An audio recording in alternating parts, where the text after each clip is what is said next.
Good morning, everyone. Welcome to the second quarter meeting of the New York State Fire Prevention and Building Code Council. Kevin, if you'll be so kind, why don't you go ahead and call the roll so we can establish a quorum? Matt Tebow. I'm here. James Cable. Here. Michael Weber. Here. Vincent Rappaciullo. Here. Joseph Toomey. Here. Sean Hamlin. Here. Timothy DeRusher. Here. Robert Hughes. Here. Keith Wen. Here. Michael Sabatino. Here. Dominic Marinelli. Here. And Bill Tyne. Here. So with 12 members present, we have a quorum. A couple of notes before we get started today. The first is I'm happy to announce that I am representing a new Secretary of State today. Walter Mosley was confirmed by the Senate earlier this month. We are very happy to have him. We thank Robert Rodriguez for his almost 3 years of service to the Department of State and to this council. And we look forward to working with Secretary Mosley. I also have a new member of the Code Development Unit. Stephen Van Hoos is here today. He's just raised his hand. He's going to be helping us out. He's an architect. He's going to help us out as we move through this pretty arduous process that we're in the middle of. And my final announcement is a bit of a sad one. Unfortunately, Mayor Stefano is not here today. Obviously, he's not here. His mother passed away earlier in the week. So on behalf of the council, we offer our condolences to him and his family as a good friend of ours. And I'm very, very sorry for your loss, sir. Okay, Kevin, we have a bunch of announcements. Okay, so I guess one announcement I'll make is everybody is in attendance at a location open to the public this time. That we have 0 members participating at locations not open to the public. So members in attendance that aren't in the Albany location, if you could just mute your microphones, and if you wish to speak, unmute, state your full name, and then speak. I think we are having a little bit of a software issue where I may have to unmute you. So if you're trying to speak from one of those 2 locations, just raise your hand, and I'll try to make sure I can get you unmuted. At this time, we have close to 35 participants anticipated to give public comment today. We'll limit the amount of time for each public commenter to 3 minutes. And I pasted the list of who has signed up to speak remotely and in person in the chat as of right now. So if somebody signs up later, just make sure you chat into me and let me know that you'd like to speak and collect some information. That's it. Okay, Kevin, are there any agenda changes for today? I do not have any. Okay. I'm going to walk through the agenda then really quickly here. In a second, we're going to move into agenda item 2, which is draft minutes from March 22nd. We'll hopefully adopt those. If there are any changes, certainly we want to know about them. From there, we're going to move to agenda 3. That is division update. John's going to speak. No, Peniota's going to speak. Then John's going to speak. Thank you, Peniota. From there, we're going to move into the Uniform Code and Energy Code development update. We're going to talk about the regulation that you all saw, I believe, around Monday. From there, I believe it's public comment, right? Yep, public comment. We've got 35, as Kevin says, give or take. We're going to try and move through that as expeditiously as possible. I'm going to say to all the public commenters, please, this regulation is going to go out for public comment. In fact, it's really already out, right? It's out for public comment. It's going to be out for about 60 days. Please put your comments in writing. That will help us as we're through that adoption process. There will also be a SAPA process that follows that, where there'll be another 60-day public comment period that's required by statute. Then I'm going to announce future meetings. There are going to be some changes there. We'll deal with that when we get there. Actually, no, we'll deal with it now. I had Kevin check with you guys over the last week, and it looks like we do have a quorum for a July 26th meeting. I think we're going to use that meeting. It was an awful lot of content to try and get through in this one meeting. I did not want to put everyone through a 10-hour meeting if we could avoid it. So we kind of split it up. I think it works better for our schedule. We're moving to get the new codes up. So we will have the uniform code and energy code notice of rule and development for you to review hopefully before that meeting, and then we'll talk about it. We'll go through it at that meeting, and it will chase the regulation that we're taking on right now. This may also mean a change from the December meeting, moving up a little bit. I think we probably are going to give you guys the September meeting off.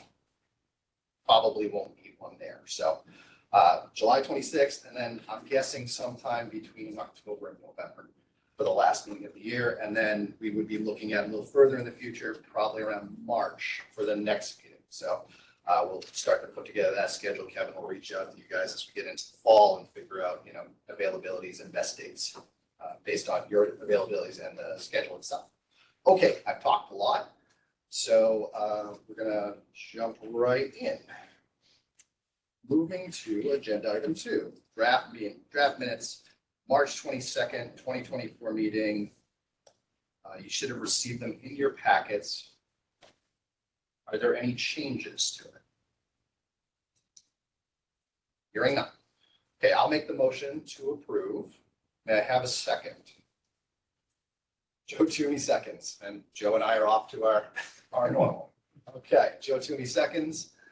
We know that there are no changes, so all in favor signify by saying aye. Aye. Any opposed? All right, hearing none. Mr. Chairman, I'd like to abstain. I was not present. Okay, Tim wasn't present, so he abstained. We still have an 11 and a unanimous approval. Okay, the minutes are approved. All right, agenda item 3, division update. See, we're moving right along already. And Henrietta tells me she's going first. Yes. Ladies first. All right. So you should have received in your packet the Part B of Chapter 56 of the laws of 2024. So just for a little bit of a background on that, on April 20th, 2024, Chapter 56 of the laws of 2024 was signed by the governor as part of the budget. And this amends the executive law to add a new section 373-B relating to the Code Council conducting a study relating to standards for single exit, single stairway, multi-unit residential buildings. So the new section of the executive law requires the Code Council to conduct a study relating to standards for egress, including the provisions for multi-unit residential buildings above 3 stories up to at least 6 stories. Such studies shall consider examining existing building codes for single exit, single stairway, multi-unit residential buildings above 3 stories up to at least 6 stories in the city of New York and in other cities and jurisdictions that have adopted provisions allowing for the construction of such buildings into their building codes. The study must be completed on or before July 1st of 2026. And then the Code Council shall consider the study findings and amend the Uniform Code if necessary. The law took effect as of April 20th, 2024, and is going to expire and be deemed repealed as of January 1st of 2029. Therefore, DOS will need to retain consultants to assist with conducting the study for the Code Council. And I understand that DOS is in the process of preparing this draft scope of the study, which John will provide additional details on. Okay, So I don't know if anyone has questions on the law, but other than that, John will give you more of the substance. Was this specific to residential units only, or did it include commercial and other than residential? Residential, it says residential building study. Yeah, Okay. multi-unit residential buildings Okay. specifically, Thank you. correct. There's a little background as to this change, desired change that you could share. I think John could probably speak to more about that, of where this interest comes from. So. John, you want to take it? John wants to. Sure, I'll just go. Yeah, can you hear me? We can. Okay, good. Okay. Yeah, as Penny Oda pointed out, per the legislation, we're going to be seeking to utilize consulting services. I think Kevin did provide you in the packet the scope of work. I'm just going to kind of go through that and that'll give you a little bit of background on what we're looking for. I'll just to be you know, in the past, there have been proposals to the model codes, and it was just this past cycle, there were some proposals that didn't make it. I'm assuming that maybe they will resubmit those, but that's one of the things we're asking in the study is to look at, you know, existing codes that allow single exit buildings up to 6 stories. And I'm just going to kind of go through the basis of that. And as you know, the current uniform code requires most, you know, multi-unit residential buildings above 3 stories, where access is to the dwelling units is through a common entrance and a corridor, to have at least 2 separate means of egress. So requiring 2 separate egress stairs. So based on the current scope of work that we provided, the objective for the consultant for this study includes to evaluate the current code and prior building code requirements for multi-unit residential buildings. Also, they're going to examine the current building codes that allow for single exit buildings per the legislation. This includes New York City and Seattle, and I know there's others that have adopted some other provisions for single exit buildings, but Seattle actually testified at the hearings in the past spring at the ICC hearings, more or less against, you know, just adopting it into the model codes, because they felt that it was more of a local decision based on fire department capacity and ability. So, you know, one of the things we're asking is that the consultant look at that and look at those that testimony in, you know, as part of the study.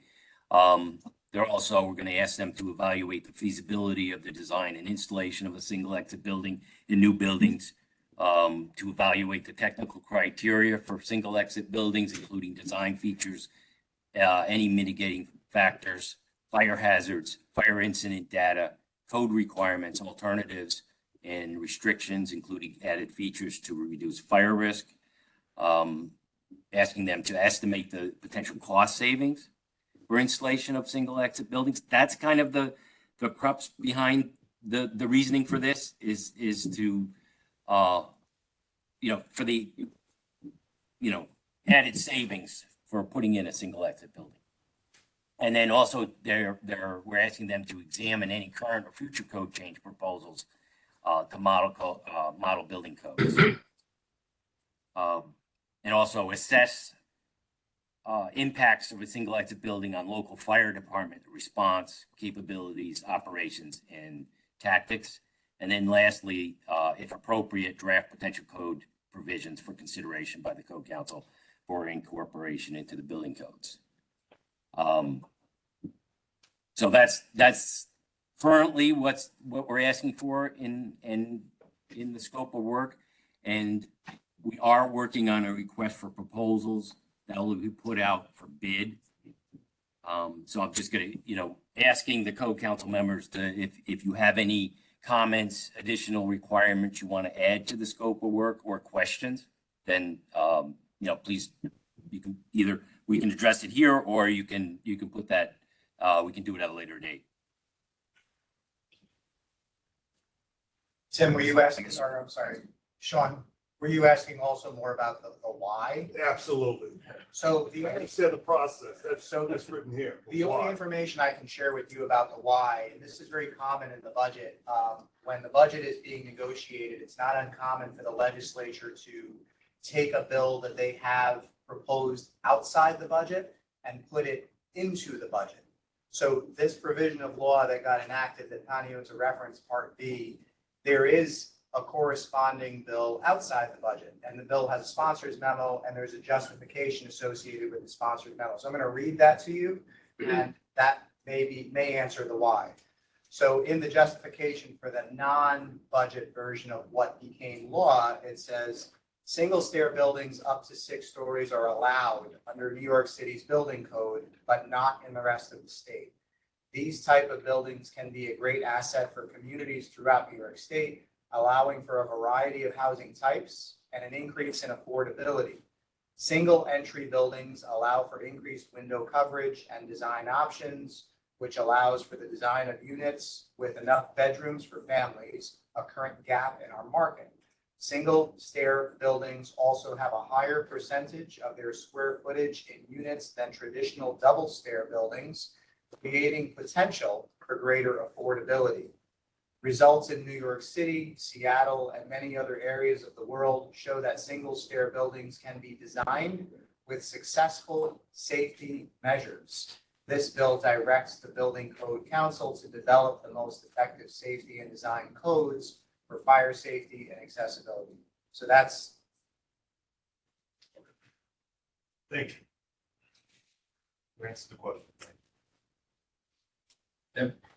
So this is specifically for new construction, not for, because building codes at all also includes the existing building code, of which New York State adopted and used a lot of features to allow that single exit stairway in buildings up to 6 stories in height currently in the existing building codes. So my main question, maybe John or someone, is this meant for new construction or is it for existing construction that's already in place?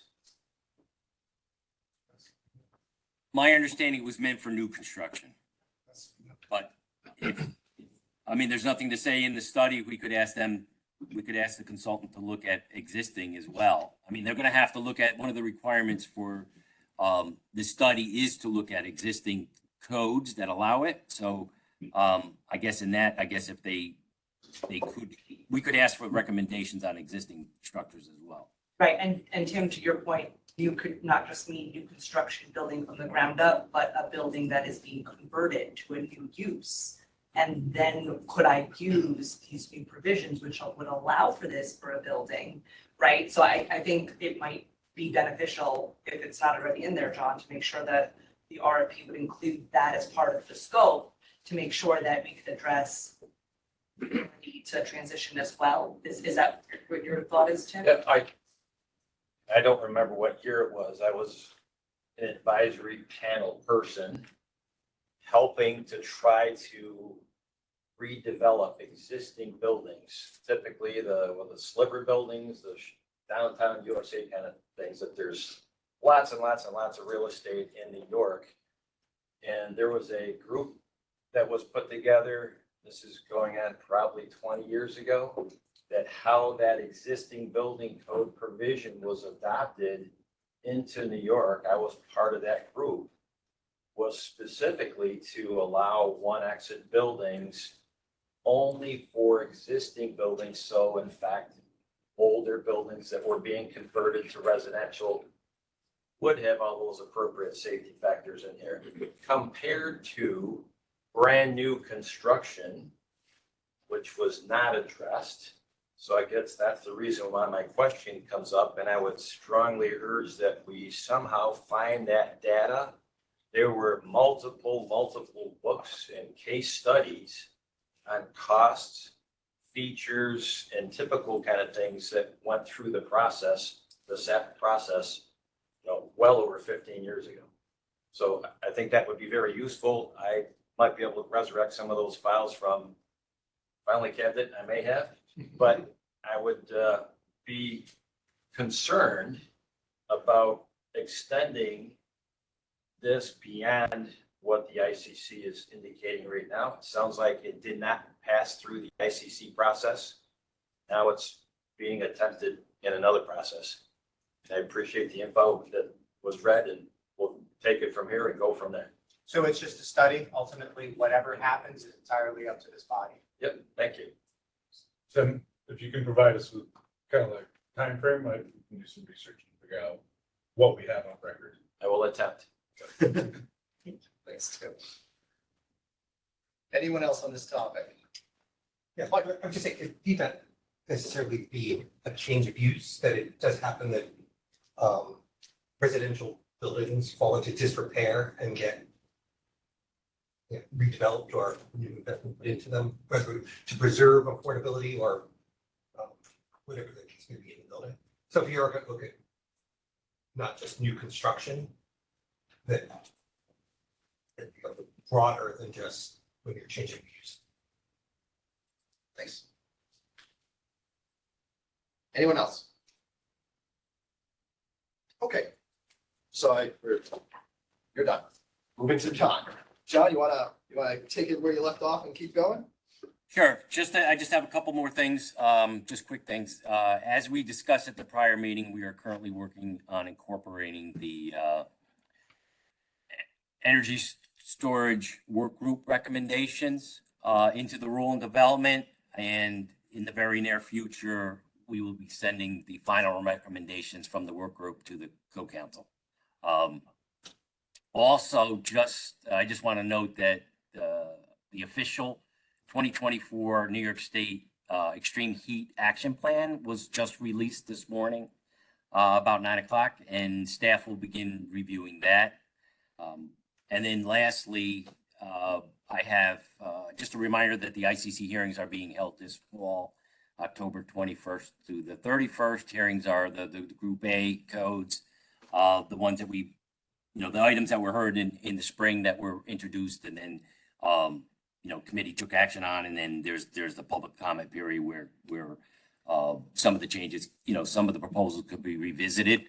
So Department of State had actually had 10 active proposals, changes to the Group A, 5 that have been approved by the committee, and 5 that will be revisiting based on committee comments during the spring hearing. So that's all I have for now, unless there's questions.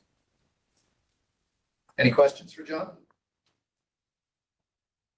Okay, thank you very much, Mr. Adario.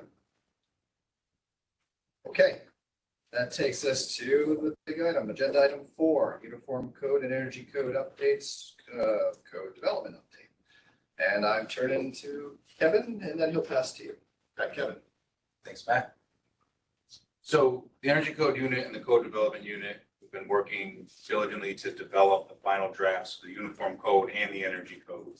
And if everyone remembers, prior to the March meeting, we released version 3.0 documents for the 5 smaller Uniform Code books. And I also provided a brief summary of those changes included in those books. Following the March meeting and the release of the final published 2024 ICC International Code Council model books, staff's been working to review those 3 books, or those 5 books, as well as the other 3 books and the Energy Code to integrate the final ICC language into New York State specific documents.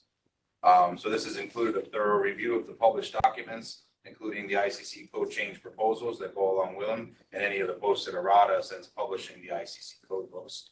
And so staff's been doing a side-by-side comparison of those and the New York State documents. Also, the 2024 IECC International Energy Code has not been published yet, but staff has received a preliminary copy of the IECC, which has allowed the Energy Code Unit to more seamlessly overlay the New York State specific changes with the Energy Code. So over the last several months since March, I'll just list some of the things that staff's been working on and coordinating with. DEC, we've been coordinating with DEC for improvements in the floodplain language. We've met with multiple accessibility advocacy groups for updates to evacuation notices for high-rise buildings. As John mentioned, with the ESS work group, we've been working with that work group, which includes NYSERDA, their consultants, and other state agencies for improvements to the code language for energy storage systems. We've worked with the State Education Department for impacts on the codes with New York State schools. The New York State Troopers in New York State to work for New York State school lockdown procedures and requirements. Working with MTA for updates in the rail stations provisions. And we've also been evaluating hundreds of code change proposals that we've received from the public and various codes. So once complete, and as Matt has mentioned with the potential of the July 26th meeting, these 3.0 documents will be shared with the Code Council and the public, and at which time we formally begin our informal rule and development process where we seek input from the public prior to actually starting the formal SABA process. Additionally, staff has worked to create draft regulations for the implementation of the prohibition on the installation and use of fossil fuel equipment and building systems in certain new and existing buildings. So in order to get this information out to the public and the co-council member as soon as possible, we did a formal rule and development process for this portion of the overall code update and published it on our website on 6/24.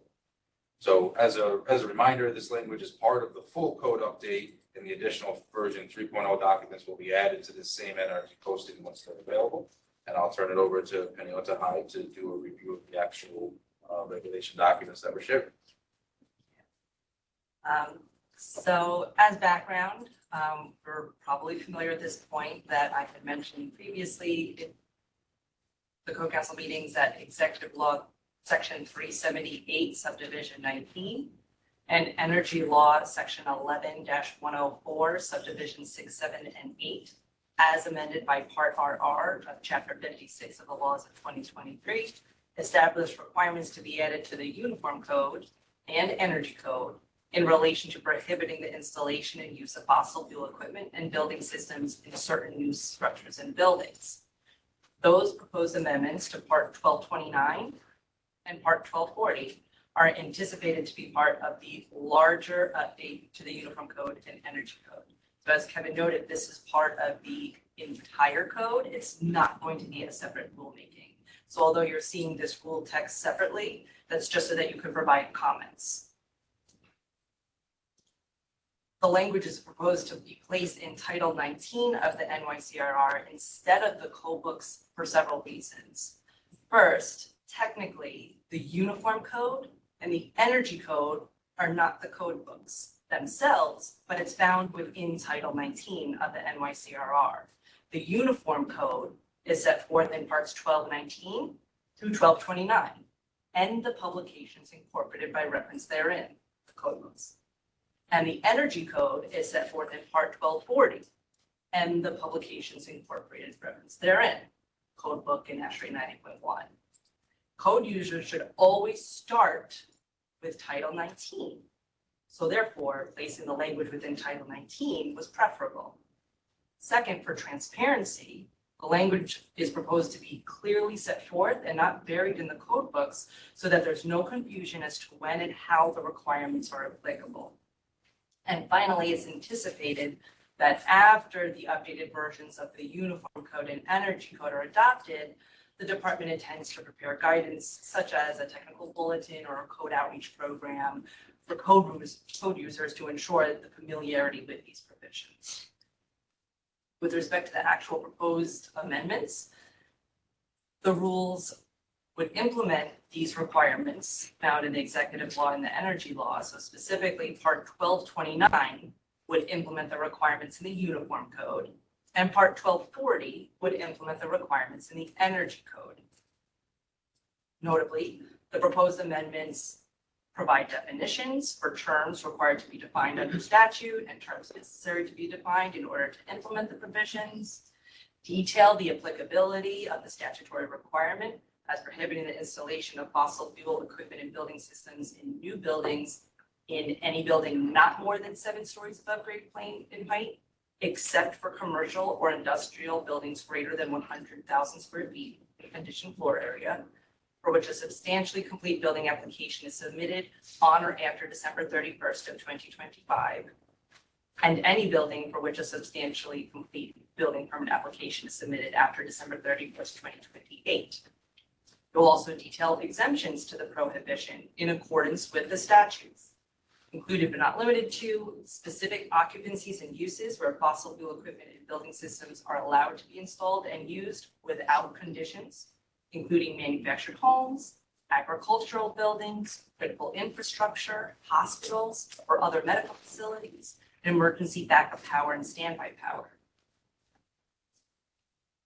Specific occupancies and uses where fossil fuel equipment and building systems are allowed to be installed and used with conditions, including a building or part of building used as a car wash, commercial food establishment, crematorium, fuel cell system, laboratory, laundromat, or manufacturing facility.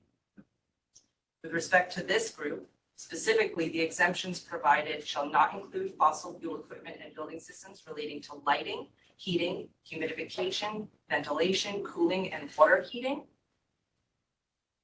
and shall, to the fullest extent feasible, be subject to the following limitations, provided that such limitations do not adversely affect health, safety, security, or fire protection. except with respect to servicing a manufacturing facility, the area or service within a building where the fossil fuel equipment and building systems are installed shall be electrification ready. And emissions from fossil fuel equipment and building systems shall be minimized by demonstrating that the alternative materials, equipment, or methods of construction used result in measurable emissions reductions or increased energy efficiency. And finally, there is also a grid reliability exemption, allowing the use of fossil fuel equipment and building systems where new or expanded electrical service cannot be reasonably provided by the local utility based on a determination issued by local utility on a written form prescribed by the New York State Public Service Commission in response to an application for new or expanded electric service submitted by the building owner or applicant. In drafting this language, the department worked collaboratively with other state agencies and authorities, including the Department of Agriculture and Markets, the Department of Public Service, and NYSERDA. The department welcomes any comments or suggested revisions to improve the draft language or alternatives to the draft language for consideration. Co-council members are encouraged to submit any comments as soon as possible, particularly within the next couple months, so that the department can revise the language as necessary to stay on target with our timeline to update the Uniform Code and Energy Code. Because once again, this is part of the entire code update. So this will be included in one or two separate rulemaking packages for the Uniform Code and Energy Code. This will not be an interim rulemaking. I just want to make sure that that's clear. Does anyone have any questions? Co-council members.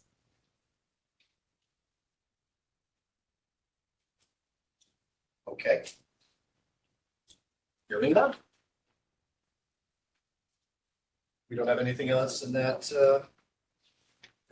Next, public comment. we go to the public comment period. Okay, Kevin, I assume our list is still substantial Never changing. and ever changing. Okay, so you're gonna do your very best today. Yeah, let me just do a refresh on the attendance list. So Robert Jackson, Senator Robert Jackson did sign up to speak. I don't believe they are on yet. The policy director said they should be on shortly. Okay. So I'll keep an eye out and then we'll move to in-person and also until. Person, and I'm noting Michael's here, so. Yep. Okay, Okay, so let's go. I'll just run down the list of in-person in Albany in order of who signed in. So I have Lisa Marshall. Sorry. No, was first. I can't see. Thank you. Steve. This Steve. microphone. Hi, I'm Lacey Marshall. I'm the Director of Organizing and Advocacy with New Yorkers for Clean Power. I was one of the campaign advocates that helped to pass the Electric Building Act, and I'm here to thank the council for incorporating the Building Act into the code. I want to say that a year ago we were here, and since that time, a tragic thing happened in our family. My daughter's beloved dog Rocky sniffing around to see if there was something to eat. Turned on the gas stove in their home in Rochester that caused a house fire, which cost the house and like sweet Rocky. And it reminds me to remind us that our buildings, our work here to incorporate the climate law into our code and in other places and other agencies. It's work about families and the people and the dogs even that live in these buildings. That's just, our buildings are where we tuck our children in at night, where we spend many, many hours every day. They should be safe, they should be comfortable, they should be affordable. And really, our buildings are about our quality of life. And to make our buildings climate friendly for the future that we envision for New York means that we can all look forward to a safer, healthier future. And so, you know, I would love for all of you to consider the provisions in the climate scoping plan as not a burden that you have to figure out, but actually an opportunity that you get to implement. You get to be visionary. You get to say to your kids and your grandkids, we did this. We helped make the world better for you. just want to remind us all that the climate law passed in 2019. So a child born when the climate law passed is now entering kindergarten. And our state has not yet done anything substantive to reduce fossil fuel emissions from buildings, to get dangerous, explosive, and toxic gas out of our buildings, and to figure out together how we're all going to do that. So thank you for your work, and we're going to be watching and cheering you on as you continue to implement. Thank you so much. I'm sorry for your loss. Michael Hernandez.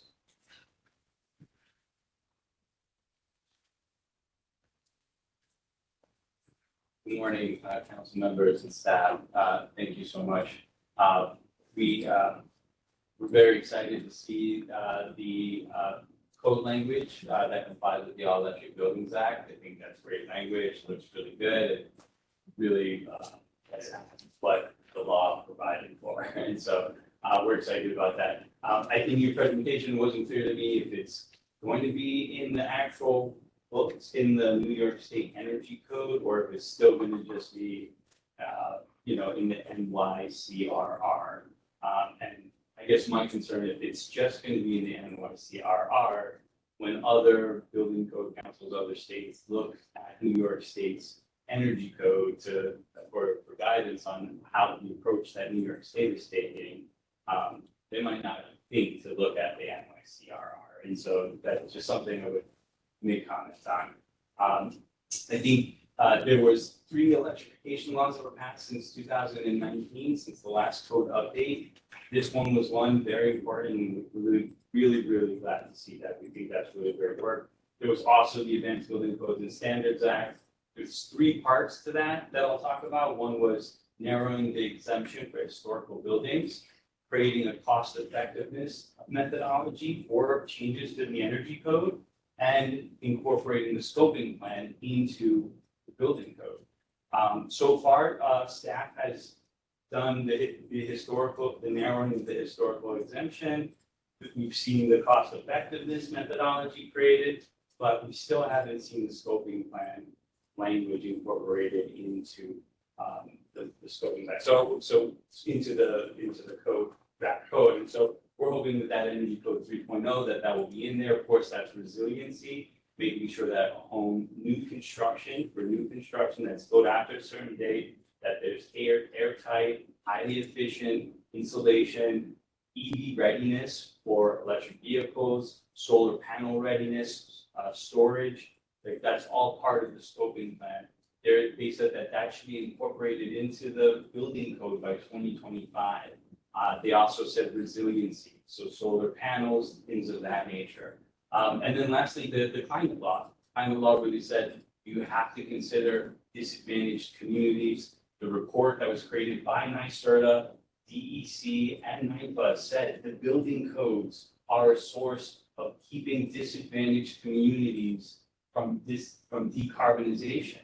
And so it's really important that this body, who is responsible for the building codes, looks at what is happening to disadvantaged communities that's preventing the decarbonization.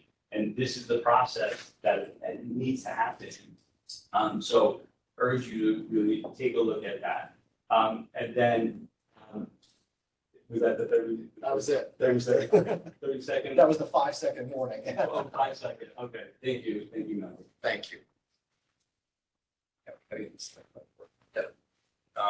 So we do have Robert Jackson on the line, so I'm going to unmute Robert.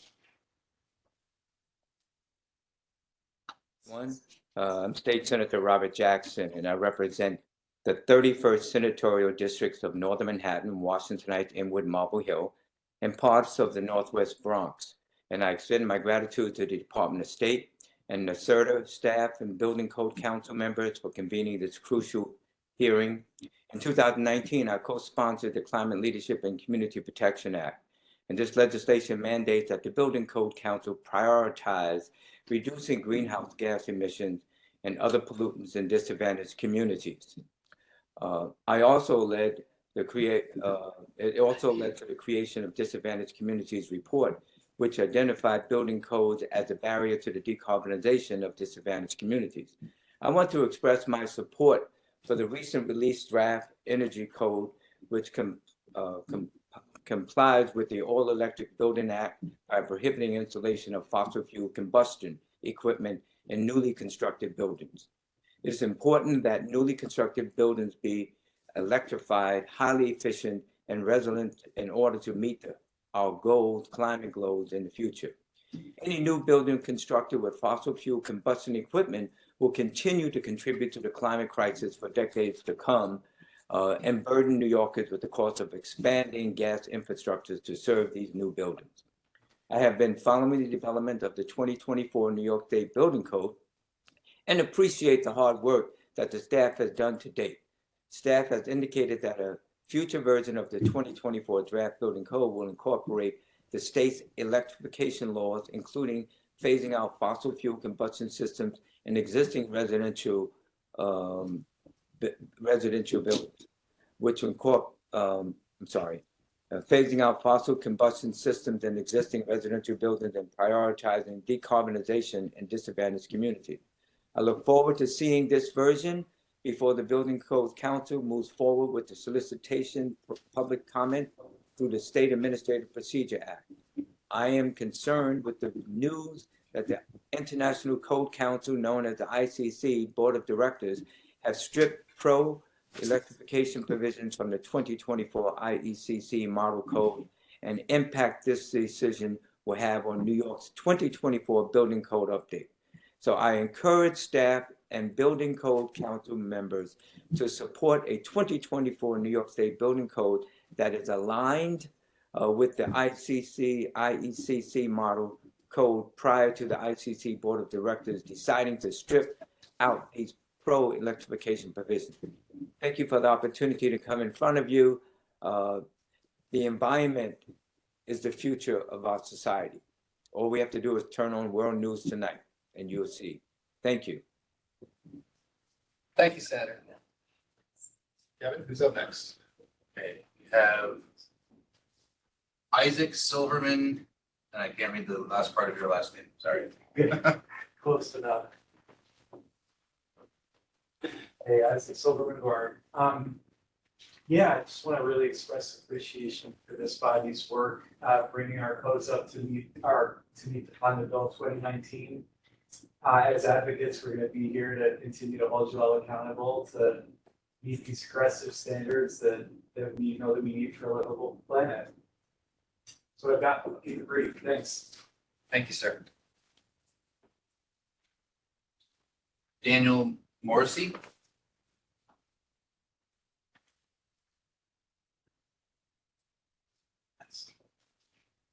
Good day, Deputy Secretary Tebow and council members. My name is Dan Morrissey. I am the Director of Sustainability at TAP Inc., the Community Design Center of the Capital Region, a nonprofit architecture firm based in downtown Troy for 55 years.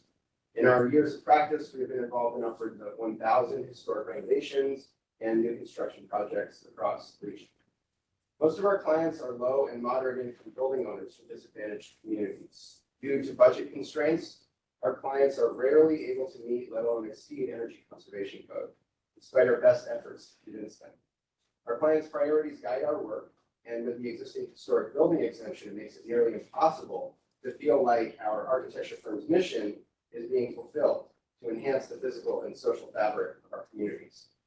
We need stronger mechanisms that mandate code compliance for historic structures to enhance the energy efficiency of our oldest buildings. As we update existing occupied buildings or bring abandoned ones back online. The Advanced Building Codes and Standards Act will aid tremendously in this respect, and we trust that you and your staff are working on draft language to this effect. We are happy to hear the Code Council has put forth new language to come into compliance with the All Electric Buildings Act and that was signed into law, and we support its full implementation. We are eager to read the new code language and offer more substantial comments. Additionally, we hope to understand your approach to come into compliance with the Climate Leadership and Community Protection Act scoping plan. New York State is a policy leader throughout the nation and the world, and others are looking to us, you, for leadership. Ultimately, shifting from the current fossil fuel paradigm to a fully electric one will increase resilience, comfort, health, and affordability. The alternative is to remain stuck in the 20th century and get left behind by other states that foresee climate realities with clear eyes. You have the power to propel New York forward, to be the true leader that it is, and adopt a next generation energy conservation code that meets the moment. Thank you. Thank you. Okay, that's it for in person in Albany. So we're gonna switch over. Oh, I'm sorry. One more, can I? Absolutely. Just state your name and your affiliation. You step up. Sure. Thank you. Sorry, I didn't understand how to use the sign-in sheet. My name is Barry Pendergrass. I'm here today as a member of the Religious Action Center for Reform Judaism in New York and the Capital Region Interfaith Creation Care Coalition. We advocate actions to address climate change from our religious traditions. We strongly support the draft code updates that implement the all-electric building standard. Thank you for getting that language in. Yet there is a sense in our community that authorities are moving too slow in response to the growing climate disaster. Buildings are the largest source of greenhouse gas in New York. You are in a position to take action now, and we feel you are obligated to do so. Climate Leadership and Community Protection Act and a scoping plan that defines actions require more from you. The advanced building codes and standards that were deleted from the last international code should be restored for New York. The CLCPA requires consideration of the needs for electrification and energy efficiency in disadvantaged communities. You should be discussing the programs, conditions, and code changes necessary to upgrade those buildings. We've heard nothing from you about this. The scoping plan requires new construction to be electrified, energy efficient, and resilient. You should be guaranteeing new buildings have the capacity to support EVs, heat pump heating and cooling, heat pump hot water, and induction cooking. Resilience means renewable energy generation and battery storage must also be built into our building stock. You should be discussing code changes to enable those improvements. The scoping plan also requires the transition of existing buildings off of fossil fuel systems. You should be discussing the code changes necessary to carry out that transition. Code must support the greenhouse gas reduction targets specified in the CLCPA. You must incorporate broader measures to transform the building sector in the current update code. Code Council has a vital role in energy transition. I urge you not to lose this opportunity to improve our building regulations. Jewish taxpayer pay uphold core ethics of our fathers teaches. It's not your duty to finish the word, but neither are you at liberty to neglect it. This lesson is about Torah study, but it can equally be applied here. The climate is at an inflection point between health and destruction. Your actions can affect our destiny. May you be blessed to update the codes. Thank you. Thank you very much. Is there anyone else in Albany? Anyone? All right, Buffalo, I'm going to unmute you, and Chris, if you could read the names. First, we have a Gabriel Recchio. Then we'll have a Timothy Wallmeyer. And then a Brendan McGabe. Brandon McGuire. Brandon McGuire. He wrote his name. My name's Gabriel Recchio. I'm a campaign organizer at the Sierra Club focused on decarbonizing the building sector in New York State. Combustion of fossil fuels in buildings accounts for the largest share of greenhouse gas emissions in New York. Much of the housing stock in Buffalo, where I live, and across New York State is old and inefficient. In fact, 80% of New York's homes were built prior to the enactment of the implementation of the first energy code in 1979. Poorly insulated and inefficient buildings are uncomfortable, waste homeowners hard-earned money on needlessly high utility bills. Same time, gas appliances in buildings threaten indoor air quality. Having a gas stove in your household increases the likelihood of your child getting asthma by over 40%. Gas furnaces aren't permitted to be vented into attics or garages, yet we let people stand over their gas stoves while they're cooking, breathing in the toxic fumes right under their nose. Even when fossil fuel appliances are vented outside, the nitrogen oxides, or NOx, mix with other chemicals to create ground level ozone, a harmful air pollutant that decreases lung function and triggers asthma attacks. Nationally, gas appliances emit over twice as much NOx as gas power plants, and New York is especially reliant on gas for home heating. Harvard public health researchers showed that fossil fuel appliances' contributions to outdoor PM 2.5, which is a dangerous air pollutant that contributes to asthma and other respiratory sickness, strokes and heart attacks, and premature death. Caused roughly 6,000 premature deaths nationwide annually, or about 16 deaths a day, which is 8 times as many deaths as caused by gas power plants. Moreover, these adverse impacts are not equitably distributed. People of color are exposed to twice as much outdoor PM 2.5 pollution from residential gas combustion as whites. Black people are 55% more likely to die from causes related to appliance pollution than whites. A 2021 study titled PM 2.5 Polluters Disproportionately and Systemically Affect People of Color in the United States shows that residential gas combustion is the highest relative racial ethnic disparity of any of the 14 categories studied, more than power plants, vehicles, and industrial sources. So to address the myriad equity and public health concerns associated with buildings, Sierra Club urges the Codes Council to follow the law, adopt the building codes consistent with the All Electric Buildings Act and the Climate Leadership and Community Protection Act. We know these code updates are required to address the disproportionate impacts on disadvantaged communities. Thank you. Thank you.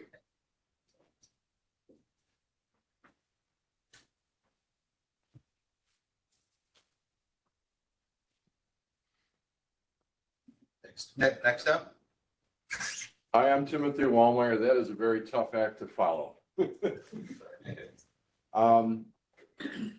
I live in the Buffalo area. I work for a wholesale distributor and I've been selling heating, HVAC, water heating equipment for 36 years. Fossil fuel, oil, LP, fuel oil, and electric. And I'm not against electrification. I used the razor this morning. I used a coffee maker and probably some lighting. The issue is who pays for some of these wonderful ideas and how do we get there? Is the technology ready? Are the manufacturers of the equipment ready? Are the contractors who are going to be required to install, maintain, and provide reliable utilities to people, are they ready? And I appreciate that people in Albany and New York State want to be at the front of trying to mitigate climate change and to produce a better community, healthier community. Every once in a while, New York State is in front of its own self. You know, we're near the top for taxes. We're near the top for the quantities of agencies and authorities that we operate. And I'm not sure that that's something to be really super proud of. So a year or two from now, if somebody's building a home and it's going all electric, it's going to be more expensive to build, which makes it a little bit less affordable.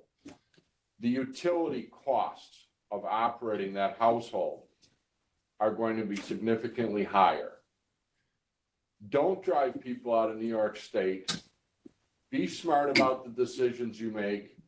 Try to align yourself with the technologies and the manufacturer's ability to actually produce and have a contractor install a piece of equipment that is reliable, efficient, lessens our carbon footprint, but doesn't drive people to other areas of our country. I appreciate your time very much. I wish you good success, and everything that we do to make our community safer and healthier is a great thing. Thank you for your time today. Thank you so much.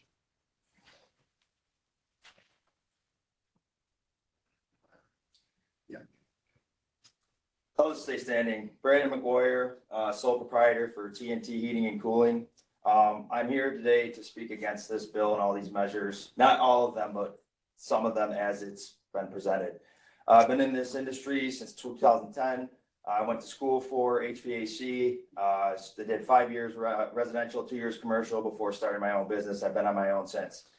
Changes to throughout this time, there's been many changes. Changes to efficiency requirements, chemical makeup of refrigerant, implementation of low voltage ECM motors, etc. Year in and year out, I've adapted as everybody else in the industry has.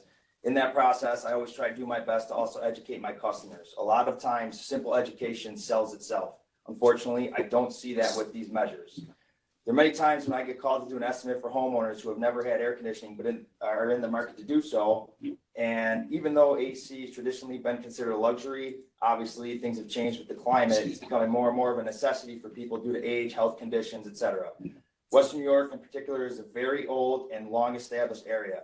With this comes old electrical services in houses, usually incapable of supporting even just adding air conditioning to their homes. There are times when homeowners are faced with upgrades to their electrical service to the tune of $2,500 to $6,000. And the only alternative is forego the work.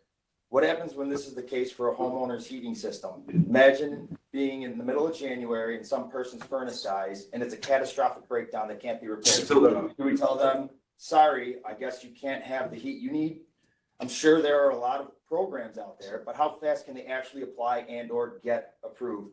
Let's say it can be repaired. And now because of these increased costs, they're just going to choose to make the repair instead of investing in a new energy efficient system that could actually help the environment. Then they decide to dump that couple $100 into it. And now we're letting an old inefficient system just keep pumping all these gases that we're afraid of out into the air, into the home, whatever. How about the people who are in this industry? Technicians, installation companies, their workers, etc. Electric heat is not very common in New York State because the way it used to be very ineffective unless it was grossly oversized to accommodate our heat loads here. In my 14 years in the industry, I've worked on an electric heating furnace, forced air furnace, a whopping total of 0 times. 0, not 1. I think I've run into 1 over my time and I just couldn't even do anything with it because I'm not trained and I don't know where to go for that training. As far as heat pumps, they're okay as supplemental heat. They're far more complicated though, and a refrigeration system requires way more work, thus equaling more money for any service down the road. Who's going to train the workforce? If there is even trainable, who's going to pay for it? It's different when a company decides to add something into their toolbox of what they offer, than letting them choose who they decide 1 to 2 people to specialize in something new. But to be forced into this, I believe is ludicrous. And remember, a man changed against his will is of the same opinion still. Thank you for your comment.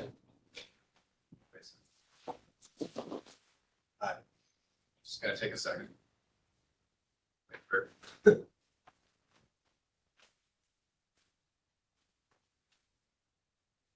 Yeah. I think that wraps up Buffalo, so I think we have one more public commenter for Albany. Yep. Assemblywoman Patricia Fahey. Thank you. Up. Do I, You can come up. up here? Okay, thank you. Sorry. Thank you so much. And I appreciate you allowing me to step in like this. I evidently notified NYSERDA and I didn't notify others that I was planning to be here this morning. So good morning. Again, I'm Assemblywoman Fahey and appreciate this opportunity to spend a couple of minutes with you. First and foremost, I want to thank you for this proposed update and express my appreciation and support for what you are doing. As some of you know, I was the primary sponsor a couple of years ago of the Advanced Building Codes and Standards Act of 2022, which required the Building Codes Council to incorporate the Climate Action Council's scoping plan into this 2024 updated building code. I also appreciate that it narrowed the historical energy code exemptions and it has tasked NYSERDA with the creation of the new cost effectiveness methodology that was approached last year. Again, appreciate it.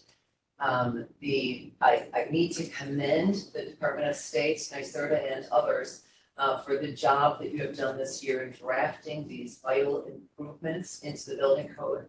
I also appreciate you listening to the public as well as folks like myself. I'm particularly impressed with the newly released draft code to implement the all electric building act that was adopted over a year ago in the state budget. I encourage staff as well as the Building Code Council to support this 2024 building code, new building code to align with the International Energy Conservation Code model. And I want to stress the importance, in case it hasn't been mentioned, of decarbonizing the building sector within disadvantaged communities. I had an opportunity a couple of months ago to visit a geothermal heat pump installation at the Steamboat Square, but right here in Albany, through our public housing, Albany Public Housing Agency. It's a 82 unit multifamily building located right here again in my district. It's a prime example of how we can improve the lives of those living in our more disadvantaged communities through these clean heat technologies. It takes, as many of you know better than I, it takes quite an investment upfront, but there is a savings at the end, and it is definitely a healthier form of living. I'm so impressed with what Albany Public Housing has accomplished in Steamboat Square, and hope to see that replicated more. Many of you also know I am the sponsor of the HEAT Act that a few people have heard a few things about over the last couple of years. Yes, I'm the sponsor. No, it did not pass. We have work to be done there. But I want to mention that given my work on the HEAT Act, I need to mention that I am no stranger to the challenges you face, that we all face, the challenges as well as the controversies in moving aggressive climate policy at the state level. So I applaud and I appreciate your efforts to take positive action here. We do believe it is important, and I do look forward to hearing more about this, the update and building code. So thank you. Sorry if I went beyond my 3 minutes, but I very much appreciate this opportunity to present to you and look forward to continuing. Thank you so much. Thank you. Okay, I think we're going to switch over to in-person in New York City. And while I unmute New York City, I'll just remind people that the Albany office is unmuted. So I think it's picking up any whispers and chatters are kind of being heard. So if we could try to keep that to a minimum. 6 microphones in the ceiling. They're very strong. Good morning. We have 2 speakers here in New York City. We have Cliff Vonstein and Anshul Gupta, and Cliff will speak first. From here? From right there. Good morning. I am a member of RAC New York. We are the social justice arm of Reform Judaism in New York State, with over 90 synagogues and 150,000 congregants across the state. For the past several years, our congregants have worked hard to advocate for the passage of key climate legislation, doing the endless, tireless work over a number of years in synagogues across the state of repeatedly calling, emailing, and meeting with our legislators. And finally, we were able to celebrate the passage of key climate legislation, including the All-Electric Building Act. Now the ball is in your court for you to do what the New York law compels you to do.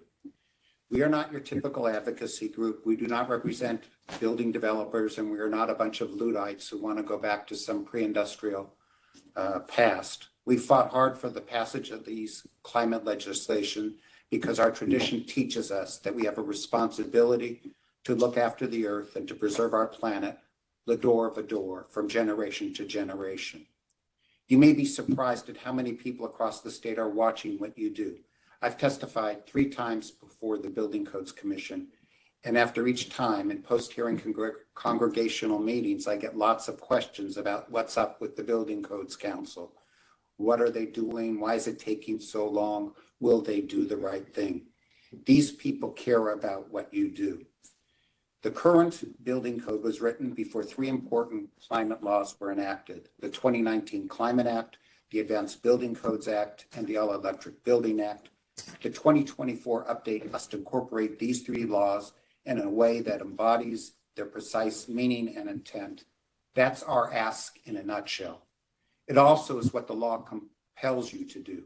These 3 bills do not use the discretionary language may or should when describing the job you need to do. They use the compulsory word shall. That means something. This boils down to 3 things you must do. First, thank you for the very fine and careful draft language with respect to the All Electric Buildings Act. I urge you to adopt that and not change that language. Second, you also need, as directed by the Advanced Building Codes Act, to incorporate the final scoping plan. And third, the 2019 Climate Act prohibits the council from approving a 2024 update that disproportionately burdens disadvantaged communities with greenhouse gas emissions. You now have the Disadvantaged Communities Report prepared by NYSERDA and others. You're required to review and incorporate that. But so far, there's been complete silence from the council on this subject.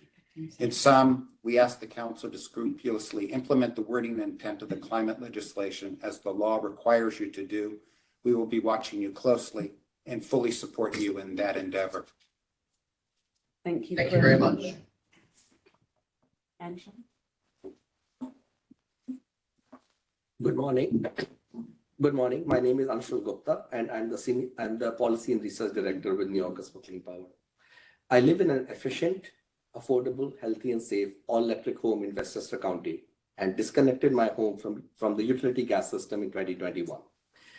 Westchester County recently experienced a multi-year gas moratorium for new customers. During the gas moratorium, not only did the sky not fall, as status quo commentators has predicted, but the county grew in both population and GDP faster than the rest of the state during the gas moratorium. New Yorkers for Clean Power applauds the Department of State for proposing rules to incorporate the provisions of the All Electric Building Act of 2023 in New York State Fire Prevention and Building Code. The proposed rules will save and improve lives by removing a significant source of indoor and community pollution from new construction, while helping advance our greenhouse gas reduction goals. In addition to the All Electric Building Act, we urge the Building Code Council to take into account the Climate Leadership and Community Protection Act of 2019, or the CLCPA, as well as the Advanced Building Codes Appliance and Equipment Efficiency Standards Act of 2022, while developing and voting on the State 2024 Energy Code update.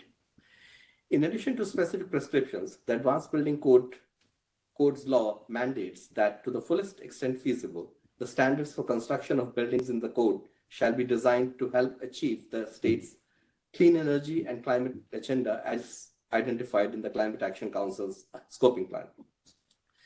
The Climate Action Council's recommendations are detailed in Chapter 12 of the scoping plan and must be incorporated in the 2024 Energy Code update. The fossil fuel industry and its allies have often raised unfounded concerns around the cost and the reliability of all electric and efficient buildings, and the capacity of the electric grid to handle the incremental load growth from all electric new construction. We urge the Building Code Council to disregard the fear-mongering and misinformation from a small but highly vocal section of profit-driven special interests and implement the state laws necessary for advancing public interest related to resilience, sustainability, affordability, health, and indoor and outdoor air quality. Thank you so much for this opportunity to speak today. Thank you so much. Shina, is that everyone in New York City? Yep, that's everybody here. Thank you. Thank you so much. Is there anyone else in person in Albany, Buffalo, or New York City that wishes to address the council before we move to WebEx? Okay.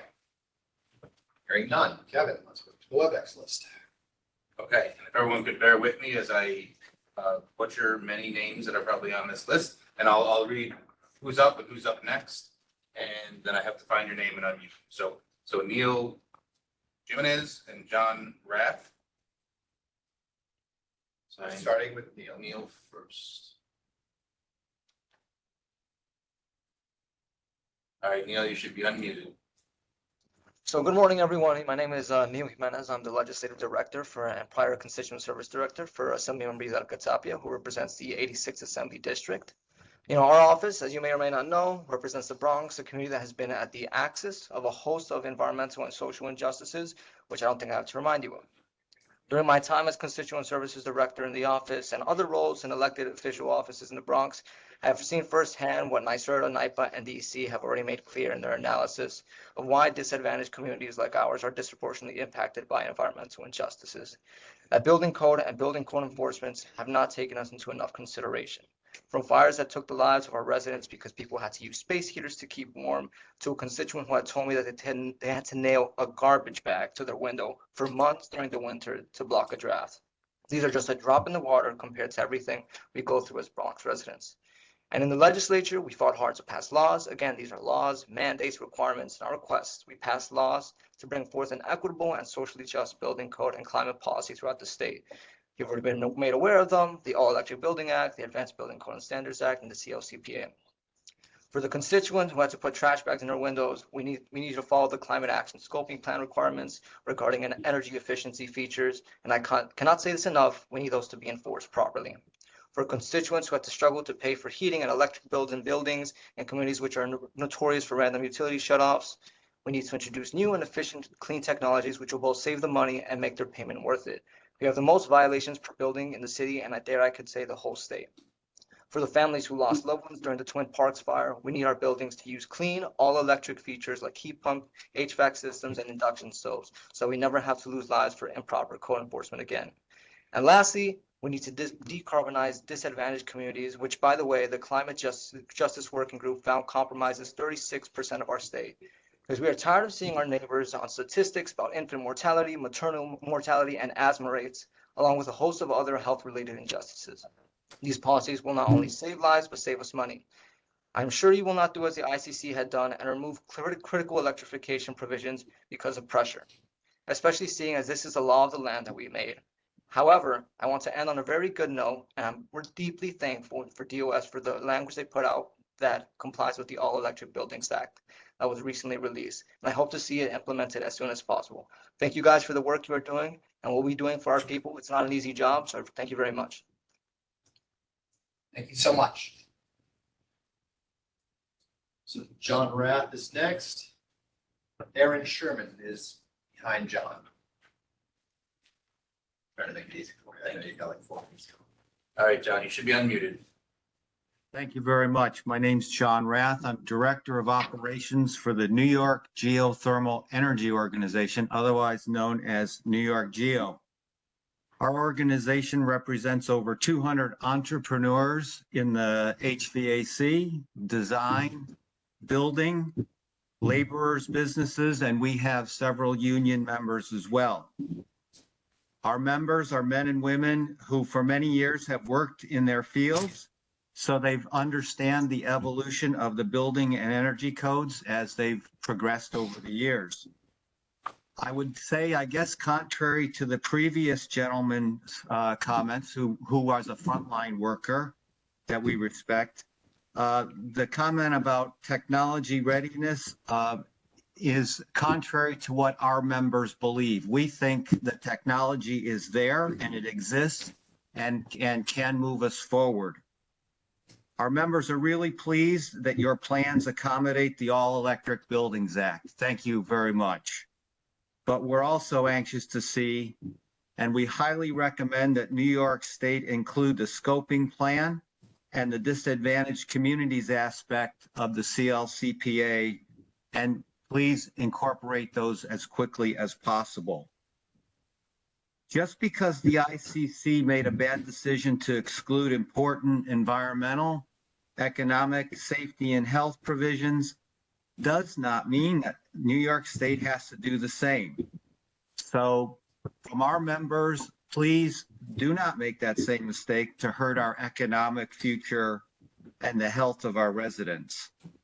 And I guess finally, I'd say, please don't underestimate the ability of our workforce and our technologies, particularly the geothermal heating and cooling, which I obviously have a bit of bias about, to get the job done. We've never backed down from a challenge. This one is doable.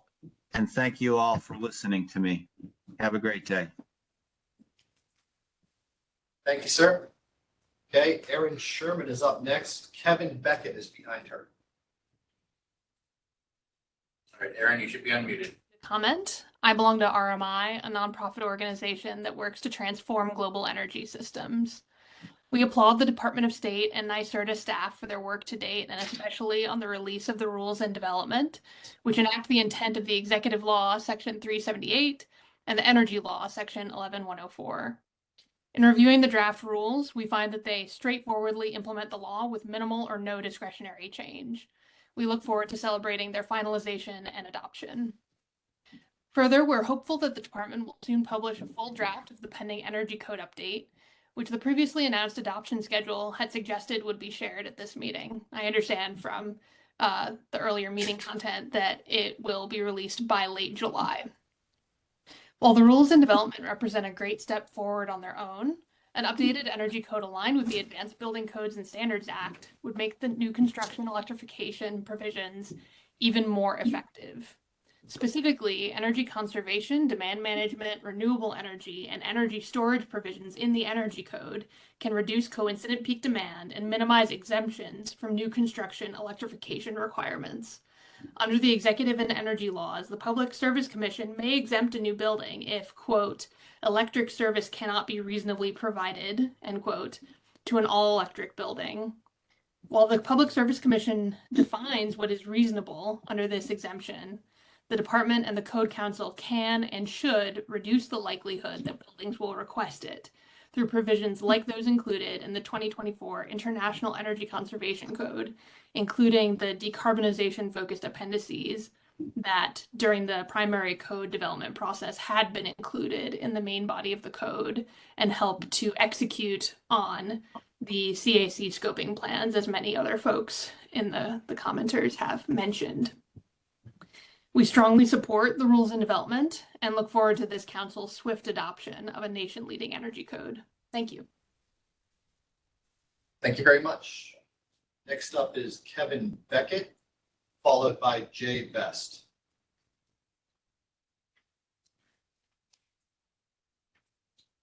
All right, Kevin, you should be unmuted. Well, thank you for the chance to comment on the State Energy Construction Code. I'm Kevin Beckett, the CEO of RW Beckett, a private company in its 87th year, serving roughly 1 million families in the state of New York with liquid fuel heating solutions. Technology advances provide new options that did not exist when drafting the codes. UL has now implemented standards for 100% renewable liquid fuel boilers, UL 726, and furnaces, UL 727, and OEMs are actively qualifying their equipment to these new standards.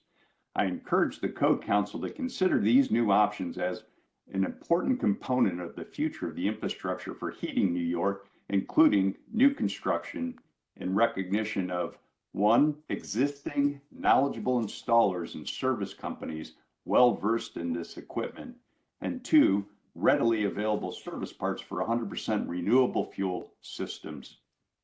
Additionally, hybrid systems or partial electrification complemented by renewable liquid fuels supports decarbonization and grid stability with high energy density stored on site and by managing the peak load that will inevitably occur with heat pump success in New York during winter months. As progress is being made with building envelope improvements, heat pump technology, and the greening of the grid capacity, B100, R100 renewable liquid fuel systems provide a complementary approach while providing safe, affordable, and reliable heat. Thank you for your consideration of inclusion of B100, R100 heating systems and hybrids in new construction in current and future codes. Thank you. Thank you. Next up is Jay Best, followed by Mike Trunzo.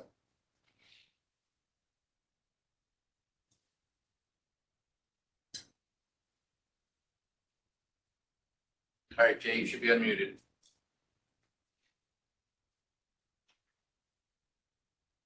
Jay, you're unmuted if you'd like to speak. Good morning. My name is Jay Best. I'm the president and founder of Green Team Long Island, a company of over 75 people specializing in residential energy efficiency. I'm also the vice president and board member of the Building Performance Contractors Association of New York, an organization representing over 100 contractors working around New York State. Both of these organizations are have staffed by people who are ready for the challenge to electrify and make our homes more energy efficient. On the behalf of BPCA and Green Team, we believe that the support of electrification of new constructions per the All Electric Buildings Act is important, and that it's important so that the recommendations of the Climate Action Council and the Advanced Building Codes are met. Certainly, there's a disproportionate impact of disadvantaged communities in terms of greenhouse pollution. But I'm here to tell you that the industry is up for the standard, is up to meet these standards. The equipment is designed to work at very low temperatures. It's very efficient. As you know, as we make buildings more efficient, that's going to only be more so. I'll tell you that people who have heat pumps, they get central air conditioning as part of the process. Another important aspect of making us more climate resilient and able to withstand the hotter summers that are coming. They find that they save money and that their homes are a lot more comfortable. There's also some tremendous programs that New York State and the federal government have partnered to make through the Inflation Reduction Act and existing programs that make it much more affordable for New Yorkers to who are low and moderate income to incorporate energy efficiency and electrification into their homes. The part of the code, the implementation of the code, is that it really sets a standard that all homeowners look towards. That people tend to want to at least meet the existing standards, and the code sets an important standard so that people understand where we're going with this. And so as they look at retrofits and improving their homes, having an electrification and energy efficiency standards will help going forward. We think that the draft code is a great start and should be approved by the council. And we appreciate your time today. Thank you very much. Thank you. Okay, next up is Mike Trunzo, followed by Melissa Carlson.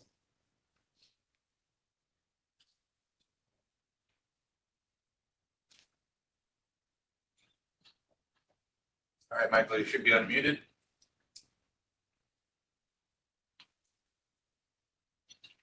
Mike? Yes, good morning. I'm Michael Trunzo from the firm of Schenker, Russo, and Clark. On behalf of our client, Clean Fuels Alliance America, the U.S. trade association representing the entire supply chain for biodiesel, renewable diesel, and sustainable aviation fuel production, I bring to your attention the comments submitted to the Code Council in March and again earlier this week. I'll highlight several points. We agree that climate change needs to be addressed and support carbon reduction policies across the economy.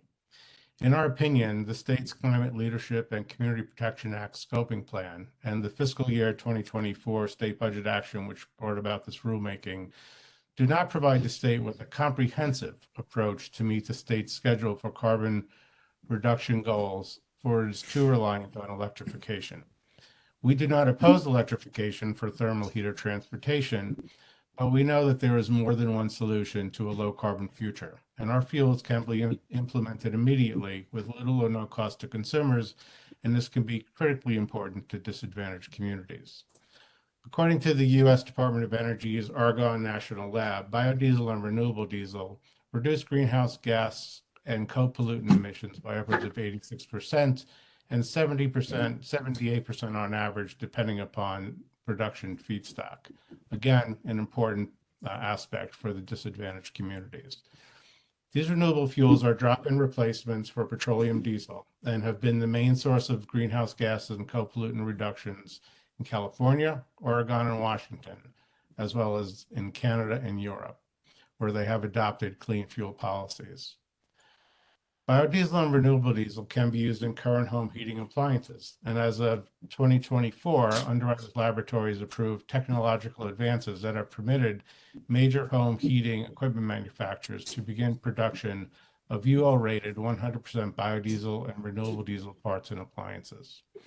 In the European Union, which is years ahead of the United States in phasing out fossil fuel equipment, the European Parliament in February of 2023 officially recognized these 100% renewable fuel heating systems as compliant with the EU's Energy Performance and Building Directive for new construction and existing building renovations.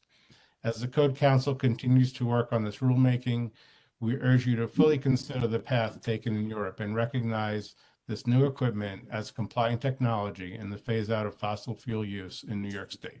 Thank you for your consideration. Thank you very much. Okay, next up is Melissa Carlson, followed by Bob Shea. All right, Melissa, you should be unmuted. Melissa Carlson. I am an architect in Rochester, New York. I am also representing Third Act New York's Climate and Clean Energy Action Group. I have an all-electric home. I converted it that way, even though it's a 1920s home that was built without much electric. It is very comfortable and it is less cost to run that way. I also just designed an all-electric home for small-town farmers. Because of code, their house will be airtight and well insulated. With a tight budget, they wanted to do as little as possible, but I knew this efficiency would pay off in the long term. I need the code to back me up when I'm designing like this. I primarily work on existing buildings, and I encourage people to be future thinking to prepare for resiliency. Efficiency is part of that.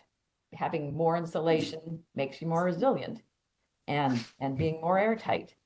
More efficiency is also less load on the grid for people who are concerned about that, the grid capacity. I have heard that we're struggling with some of our challenges in developing new fuels, but policy pushes innovation. So I'm looking forward to code and more policy to push what we all know we can do. I also realize the scoping plan fully needs to be part of the code, and resiliency and efficiency are part of that, as well as electrification ready. So I'm looking forward to this. One thing I also note that with various fuel production, solar does not require any massive transitions and waste of energy in producing, mining, milling, whatever.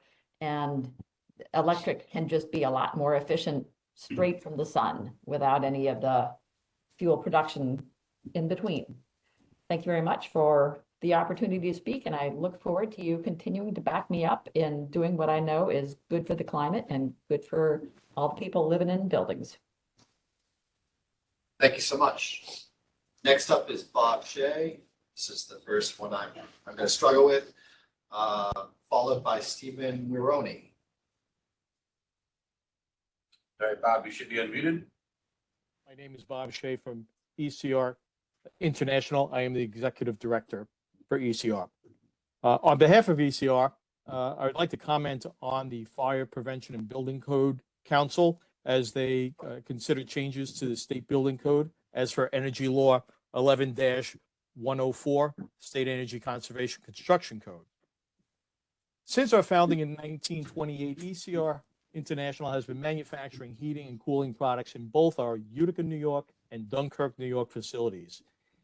ECR International offers a wide range of consumer products using different fuel sources, such as electric, liquid propane gas, natural gas, fuel oil, and renewable liquid fuels. We offer heat pumps, hydronic boilers, ductless mini splits, electric furnaces, oil furnaces, as well as boilers and furnaces that we can use Beckett, Carlin, and Riello burners. Beckett and Carlin are the majority of burners sold in the USA. ECR International offers these burner choices on all of our appliances. Both Beckett and Carlin burners are now able to use renewable liquid fuels such as biodiesels and renewable diesel. Worldwide HVAC industry development is ongoing and increased usage of decarbonizational fuel sources such as renewable diesel and B100 biodiesel. These industry efforts are addressing climate change worldwide. renewable energy sources such as renewable diesel and B100 biodiesel have immediate carbon emissions and reductions and are recognized across the globe as part of the climate changing solution. The section of the code that notes prohibiting the installation of fossil fuel equipment and building systems in any new building not more than 7 stories in height or after December 31st, on or after December 31st, 2025. And the code shall prohibit the installation of fossil fuel equipment and building systems in all new buildings after December 31st, 2028. The wording in this section does not address renewable liquid fuels, which is not a fossil fuel. We suggest that the language within the code be changed to make a clear allowance for the installation of appliances which utilize 100% renewable liquid fuels. Renewable liquid fuels offer a decarbonization solution and align with New York State's decarbonization initiatives. Thank you for your consideration, and ECR can supply any specific data concerning liquid renewable fuels and answer any questions that the member of the Code Council may have. I appreciate your time this morning. Thank you very much. Thank you so much. Okay, next up is Stephen Bironi, followed by Elizabeth Moran.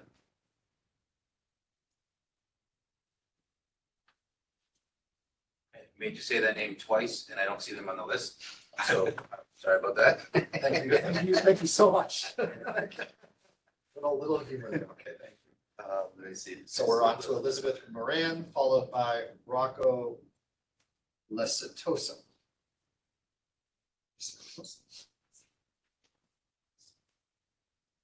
I don't see Elizabeth on the list. Okay, so we jump to Rocco Lesitosa, followed by Avni. Elizabeth says she's on. She is, but give me just a second to. Might be Liz. That might be it. Liz goes by first name, so. Don't see it? I don't see it. Hold on. Take your time.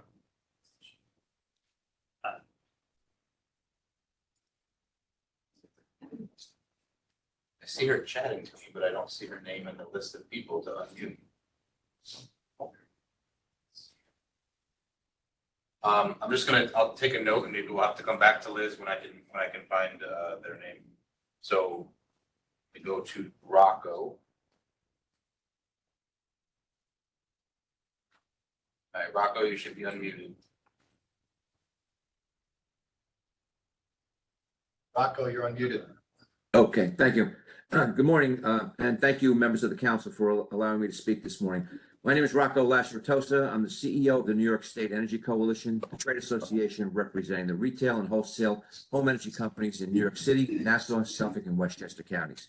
Our trade association filed a joint comment letter along with Clean Fuels Alliance America, and I'd like to take this time to highlight some of the points. Since 2008, NYSEC has been active with the New York City government to advocate for clean home heating fuels and partnered with the city to begin their use of biodiesel as a replacement for petroleum diesel in thermal heating and heavy-duty transportation. This has resulted in the city's recent change to using 100% renewable diesel, biodiesel blend in their heavy-duty fleets, and they are now considering how to implement using the same fuel to heat their buildings. We have also worked to implement the New York State requirement adopted in 2016 and amended in 2021 that requires 20% biodiesel blending into heating oil used in residential and commercial thermal applications. And we are currently advocating for a 50% replacement of petroleum diesel by 2035 and a 100% replacement of petroleum diesel and biodiesel, renewable diesel by 2050. That would make New York the first state in the nation to eliminate the use of petroleum diesel through cost-effective market-based measures that would not cost tens of thousands of dollars per household. As the Code Council considers the state's goal to phase out the use of petroleum diesel for thermal heating, it's important to note not only the use of renewable fuels, but also the advances made by the home heating equipment manufacturers that have resulted in production of 100% UL-rated home heating appliances. The current production of 100% renewable fuel appliances is a major game changer for the thermal heat sector. Consumers now have a clean, renewable, liquid fuel option to phase out the use of petroleum diesel for home heating use. This is important because biodiesel and renewable diesel reduce greenhouse gas emissions versus petroleum diesel. And if we can transition current homes and use these new appliances in new construction, we are providing full, clean fuel option for construction in New York State. Finally, we believe there is more than one solution to a low-carbon, fossil-free future, and we urge the council to consider all options for homeowners and consumers and allow these 100% renewable fuel appliances within the code standards to phase out petroleum diesel and thermal heating. Thank you. Thank you so much. Okay, we're going back to Elizabeth Moran now. That'll be followed by Avi Craven. All right, Elizabeth, you should be on mute. Great.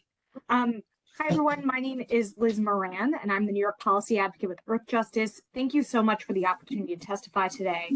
Earth Justice strongly supports the adoption of the proposed amended and new codes before the Council today, which will bring New York's building codes in alignment with our 2023 law that mandates all electric new construction, starting in 2026 for smaller buildings and 2029 for larger buildings.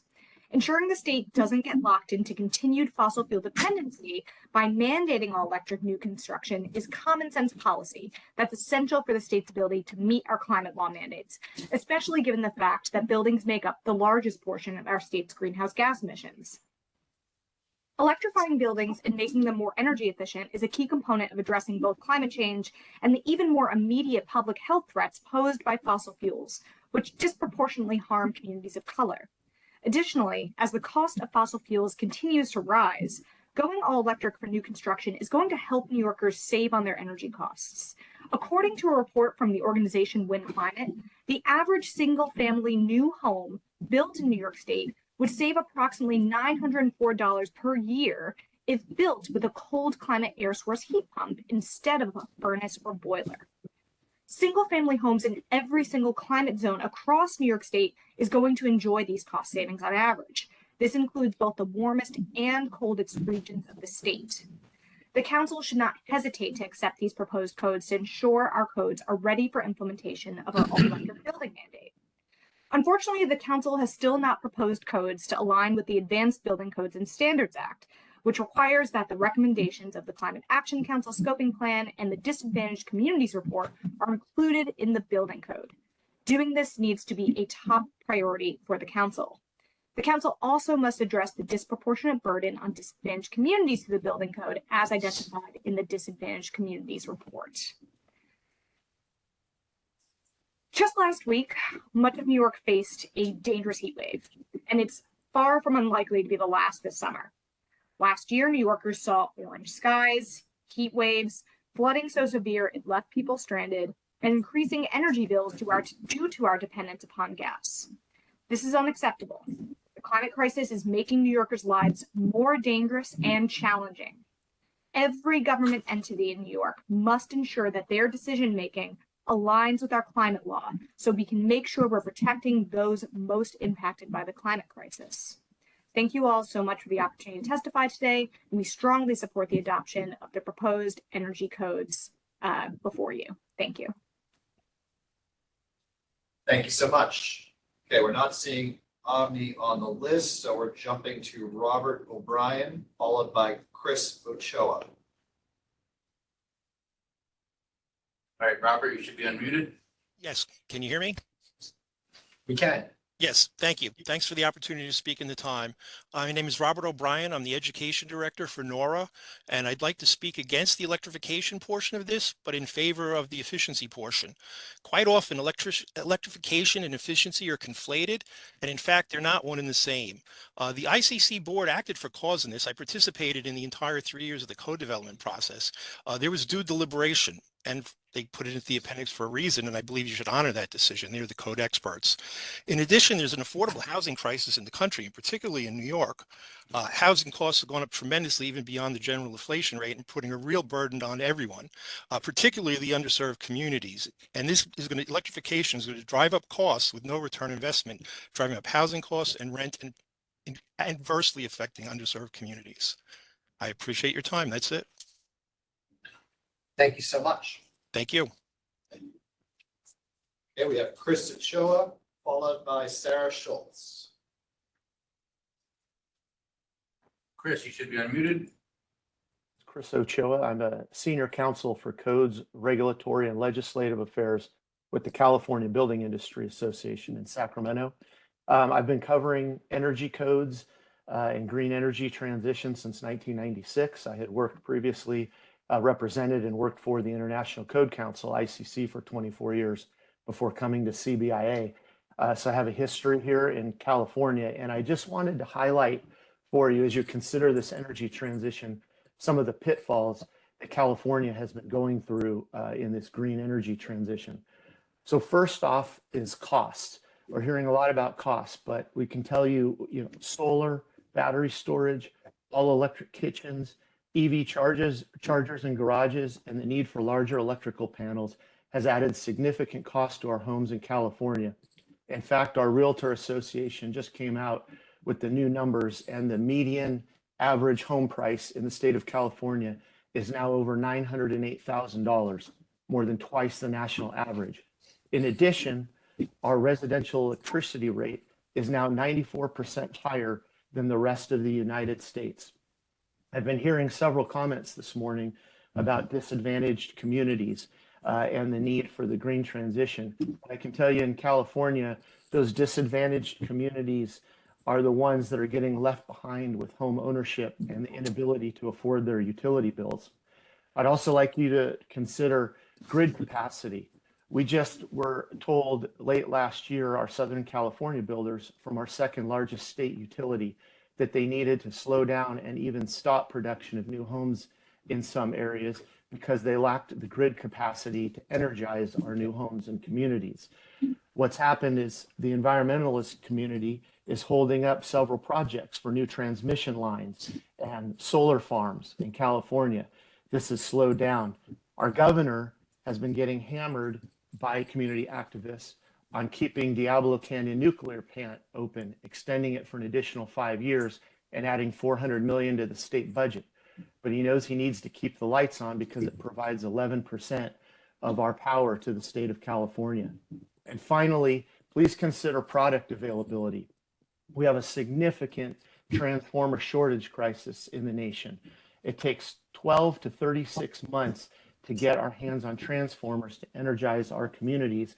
And as you go all electric, you're going to need 2 to 3 times as many transformers to energize the same number of homes, only compounding the crisis. And also look at induction stoves and other products. In California, we partnered with our Energy Commission on the California Electric Homes Program, only to find out our members could not take advantage of it because they couldn't get their hands on induction stoves. So I hope you'll consider these as you move forward. Thank you. Thank you so much. We have Sarah Schultz, followed by Randall Nicholas.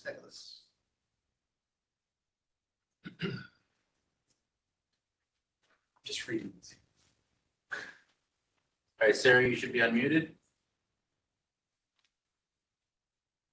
Hello? You're on. Okay, great. My name is Sarah Schultz. I'm the vice chair of Sierra Club Niagara Group.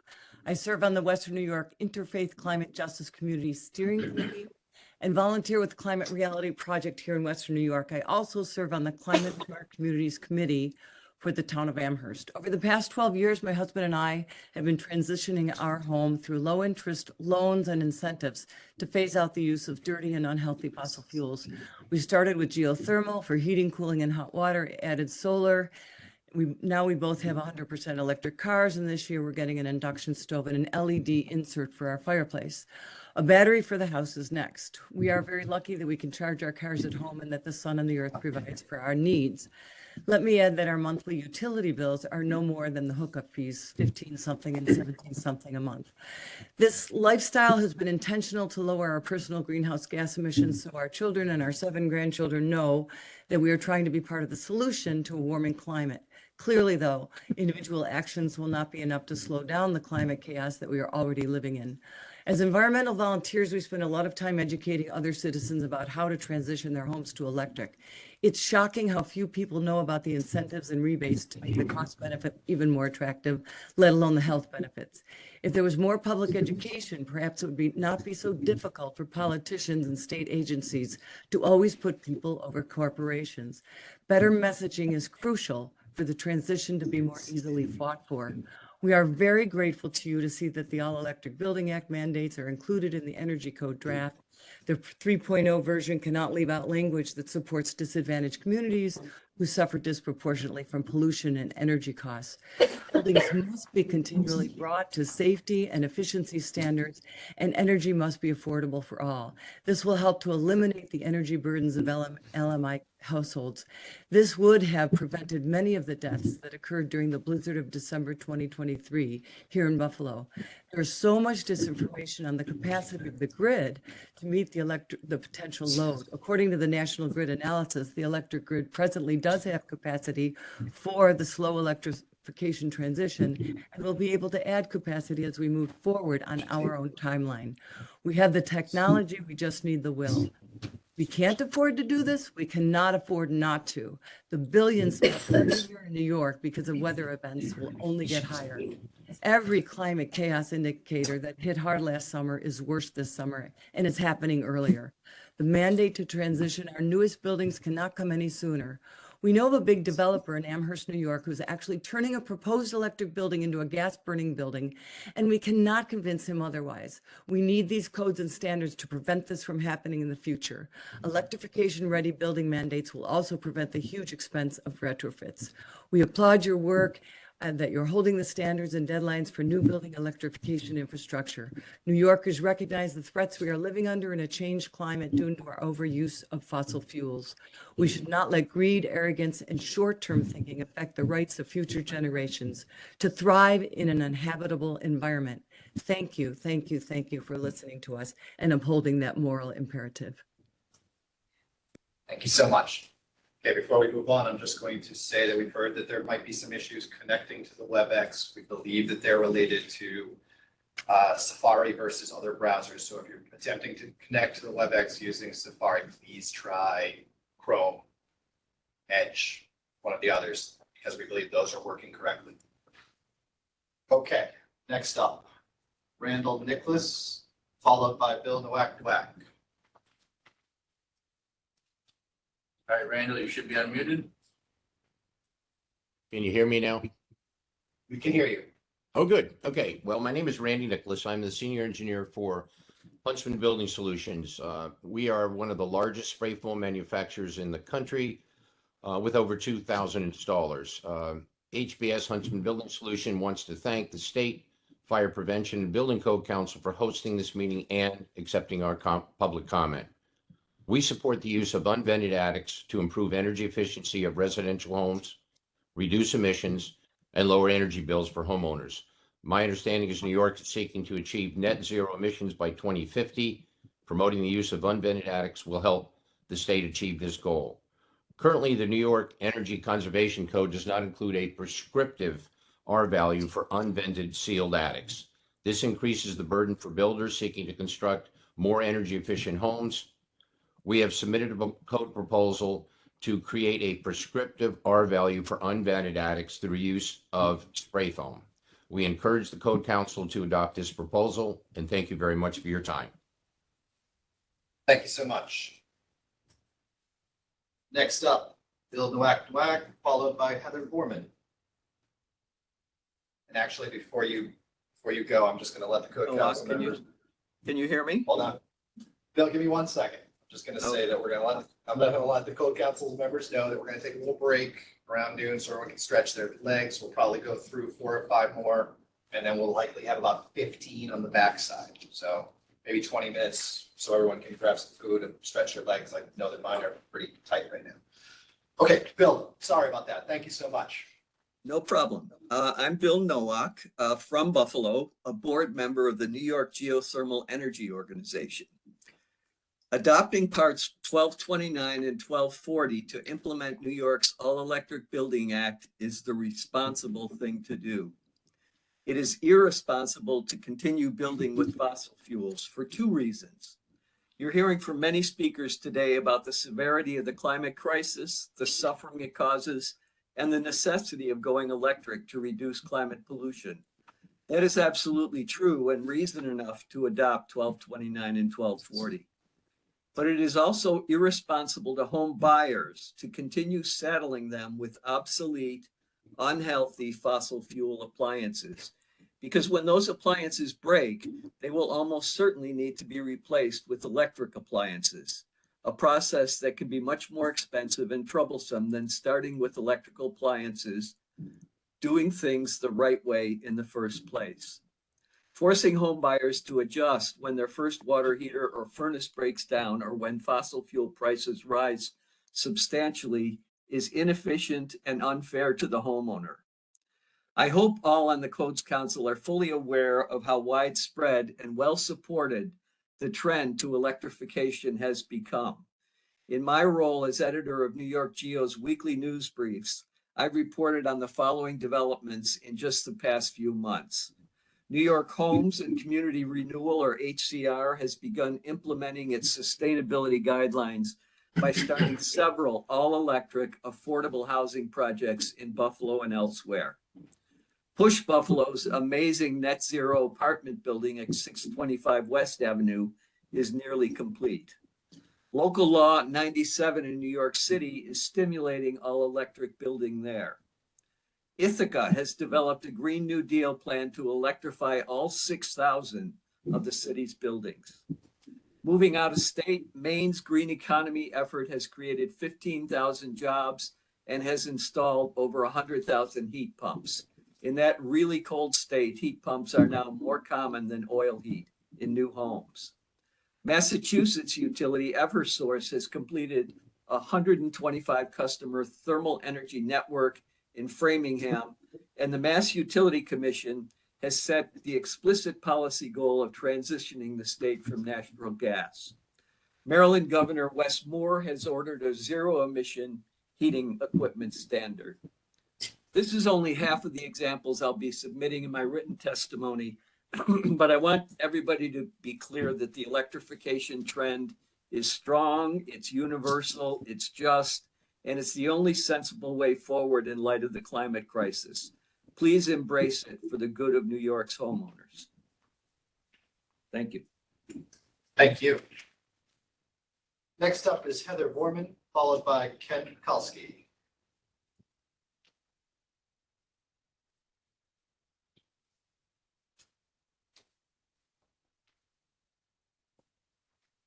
All right, Heather, you should be unmuted. Hear me? We can hear you. Great. Good morning, everyone, and thank you to the members of the council for this opportunity to speak. My name is Heather Vorman, and I'm the Assistant Vice President for Government Affairs at the National Association of Home Builders. NAHB is a federation of state and local home builder associations, including the New York State Builders Association. Electrification mandates can significantly drive up both construction and utility costs, exacerbating the already severe housing affordability crisis. In New York, 72% of households cannot afford the median price of a new construction home, and a mere $1,000 increase in the price of a home would price an additional 6,810 households from homeownership. These mandates would further inflate home prices, limiting access for countless families. We're not against energy efficiency upgrades, but it's essential to recognize that these mandates could impose significant financial burdens on consumers, builders, and homeowners, especially where electrification is not cost effective. And there is a regional variability that plays a crucial role in the feasibility of electrification. In colder climates, heat pumps with variable refrigerant flows rated for low outdoor temperatures are necessary. And these cold climate heat pumps can cost anywhere between $8,000 and $9,000 more. So the total added cost for an all-electric package in these climates can range from $10,000 to $15,000, making it an expensive solution. So furthermore, the current electrical grid infrastructure may actually struggle to handle the increased demand from widespread electrification, really leading to potential reliability issues.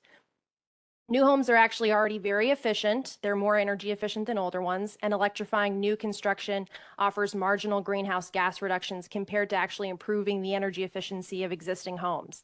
So policies should actually look at both energy consumption and the sources of energy to maximize greenhouse gas reductions. Targeting new home construction is the wrong approach to reducing energy consumption. And the U.S. homes that are built to modern energy codes are really actually energy efficient already. According to the National Renewable Energy Laboratory, upgrades to the existing housing stock, which is 130 million homes built before the modern codes, could yield a projected reduction of 5.7% of the total annual U.S. electricity consumption by 2030. So we should focus on improving the energy efficiency of these existing homes for more substantial greenhouse gas reductions and advocate for policies that support the efficient use of fossil fuels and recognize the benefits of diverse energy sources. Electrification mandates, while aimed at reducing greenhouse gas emissions, present significant challenges and potential negative impacts on the housing market, consumer choice, and affordability.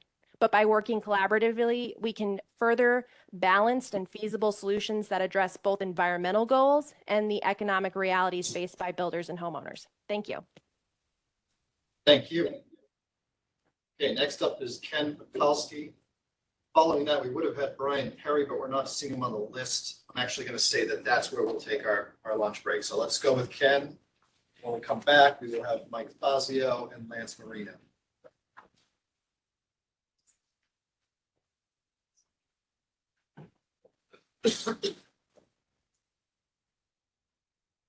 Okay, Ken, you should be unmuted. My name is Ken Pekulski. I'm Vice President of Government Affairs for the Business Council of New York State. We're a trade association representing about 3,400 private sector businesses across New York State, manufacturing, commercial, financial, most sectors. And our organization is involved in most major aspects of CLCPA implementation and related policies. So we certainly have a significant interest in the updating of the building and energy codes as well. We're going to be submitting written comments on the two draft rules, but I want to highlight just two issues today, one general and one specific to issues related to difficult, if not currently infeasible electrification specific manufacturing processes. On the general comment, this is in part 1229-2.4. It's reflected in 1240.7 D1 as well. And it's in the applicability provisions where, our view is that in both rules, the applicability needs to specify that it applies to new buildings only, and that would include the future repair or other modifications of such new buildings. And we're going to be submitting a specific markup. As drafted, the provision can be read as applying to any existing building for which a building permit for repair or modification is submitted after the specified dates. The limited application of this prohibition to new buildings is consistent with the Electrification Act, which specifies that its prohibitions against the installation of fossil fuel equipment building systems shall not be construed as applying to buildings existing prior to the effective dates of the applicable provision. And in a more specific recommendation regarding manufacturing sector in 1229-2 as well as in 1240, there's provisions which impose conditions on certain exemptions from electrification, from fossil fuel bans, and they correctly preclude the electrification ready mandate from fossil fuel equipment and building systems serving a manufacturing facility. In statute, the electrification mandate applies to only those exemptions which are provided in what I'll call subsection 3 or Roman 3. However, since the energy law definition of equipment excludes any items constituting an industrial or commercial process, that has the effect of exempting those processes from the 2023 legislative amendments. As such, the use of fossil fuel equipment as part of any industrial or commercial process is not based on that limited exemption, and therefore the section's conditions, including its electrification ready provisions, should not apply to industrial commercial process equipment and equipment that supports those uses. This is, sort of a narrow issue for us, but we will be submitting that comment and those recommendations in writing. We appreciate the opportunity. Thanks. Thank you, Ken. Okay, as I said a few minutes ago, we're gonna now take a little break, go in recess, stretch our legs, grab food if you got it. We're gonna say maybe 20 minutes. We'll come back 12:20 to 12:25. First up, when we get back, will be Mike Fazio, followed by Lance Marino. Brian Perry, if you're within the sound of my voice, please log on and we'll get you in as well. Okay, the council stands, we'll say, at ease until 12:25. You're set? Okay, we're back. Thank you all for the break. I appreciate it. On behalf of the council and myself. On the list, I believe we have 16 now. Okay. We're going to start with Mike Fazio. I want to make sure he's back. We'll give him a second. And then Lance Marino will follow. And I guess I should say we're in the middle of agenda item 5, which is the public comment period. All right, you should be all set, Michael. Okay, good afternoon. My name is Mike Fazio. I'm the Executive Director of the New York State Builders Association, and I'd like to thank the council for hearing all the stakeholder comments today. And while we do support the transition to reliable and available clean energy, and aside from grid reliability, capacity, and increased power costs, what I'd like to speak to today is affordability and the process moving forward. I mean, many of you, I'm sure most of you know, the state is in the midst of a severe housing crisis. Affordability and availability of homes is at a record low, and the supply of new homes for the people of New York State is at a very low level, and as we all know, we need to build more homes. So the immediate concern of home builders in New York State as we head toward the electrification mandate are housing developments in New York State that have commenced towards approvals, spent money on approvals, have started construction or have started infrastructure, design plans, or projects which are starting right now. These are projects that have already committed funds, sometimes hundreds of thousands of dollars, to infrastructures to spend for a specific energy source for these projects. And the language I read was grandfathering, we use that word to move forward past the mandate. If you started already, is a substantially completed building permit application. I'm not quite clear what that means. And I just want to say that it's very important that we have a non-ambiguous guidance of how to move forward on these projects that are in sort of a limbo or purgatory, so to speak. It's also very important to look at this issue through the lens of a project, not through a specific building permit, because you're talking about multiple homes in a single project that have started that need to move forward. And they need to move forward without pause so we can build these homes, and we need to get homes in the ground for the governor's mandate of trying to get as many homes built as we can. So we look forward to speaking with you further to address this issue, and I'd like to thank you very much. Thank you. Okay, next up is Lance Marino, followed by Avni Praven. All right, Lance, you should be unmuted. Hello. I am Lance Marino of Carlin Combustion Technology, located in North Haven, Connecticut. We are one of 3 primary oil burner manufacturers supplying the home and commercial heating market. Since November of last year, all of our residential burners are rated for B100 fuel. By the end of the year, our commercial burners will also be rated for B100 fuel. The industry has come a long way in a short time. The fuels have gotten better. UL has established B100 standards for both burners and heating appliances. Dealers are moving up the ladder from B5 to B20, with several now delivering blends of B50 and higher. In addition to biodiesel, renewable diesel is also starting to become available. This fuel also fires very well in oil heating equipment, including our burners. So there are 2 renewable fuel options currently available and potentially more on the horizon. Either separately or combined, these fuels provide a very viable pathway for significant carbon reduction in the heating sector. Here are some of the things to consider. Renewable fuels provide for easy, low-cost adoption.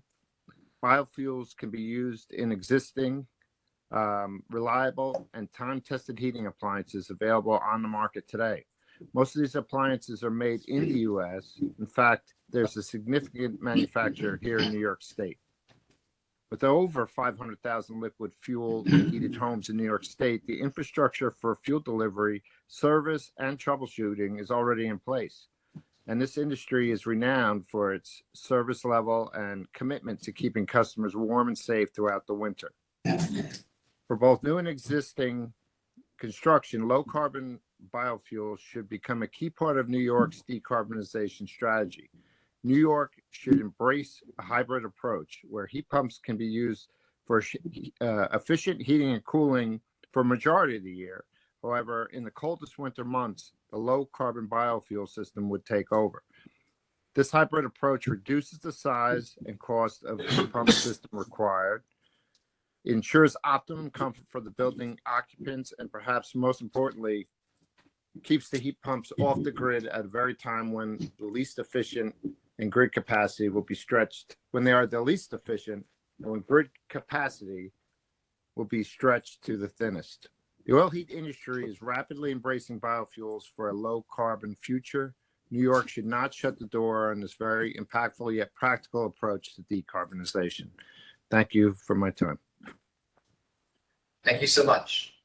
Okay, next up is Avni Praven, followed by Luke Michaels. You should be unmuted. Great.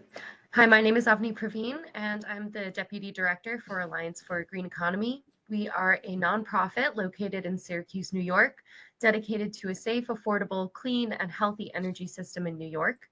To date, we have helped hundreds of households, in particular LMI households in central New York, either fully or partially decarbonize their homes or simply improve the energy efficiency of their homes.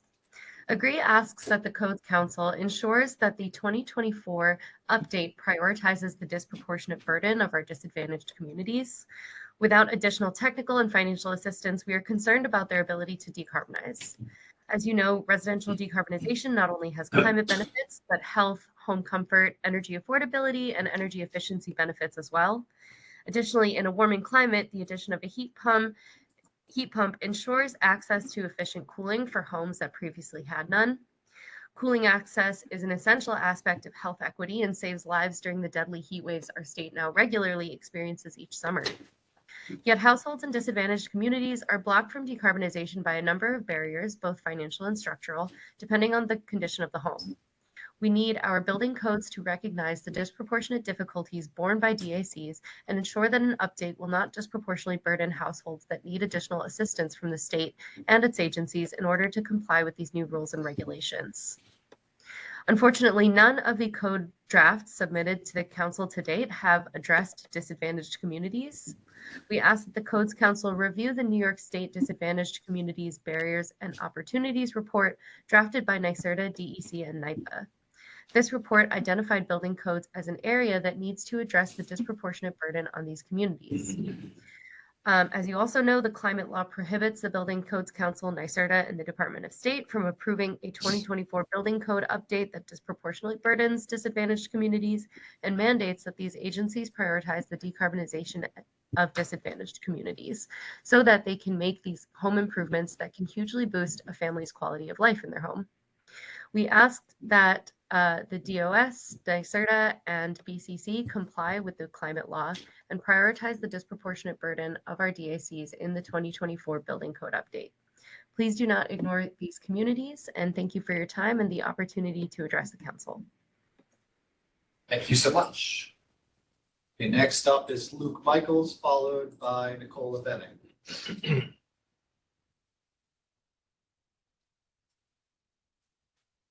Luke, you should be unmuted. Thank you. This is Luke Michaels. I represent my company, Michaels Group Homes, Capital Region Builders and Remodelers Association, as well as the New York State Builders Association. Regarding the ban on the fossil fuels, there's a long list of issues and impacts a gas ban will have on the housing market, a housing market that's already in crisis mode. But one issue that I want to focus on is grandfathering projects to be protected if there is a gas ban that takes place. So projects that are submitted for municipal review, previously approved projects, and projects that are currently under construction should be grandfathered to the current laws and codes in place. The phrase building permit needs to be clearly defined, as gas infrastructure planning and purchase takes place years before a building permit is granted. So one of the first and most crucial aspects of building new residential projects and creating housing supply is utilities. Water, sewer, and natural gas are crucial to building more housing supply as affordable as possible. These utilities often dictate if a residential project is even viable. In order to install gas lines in a new community, the utility provider has non-refundable costs, which the developer pays for upfront.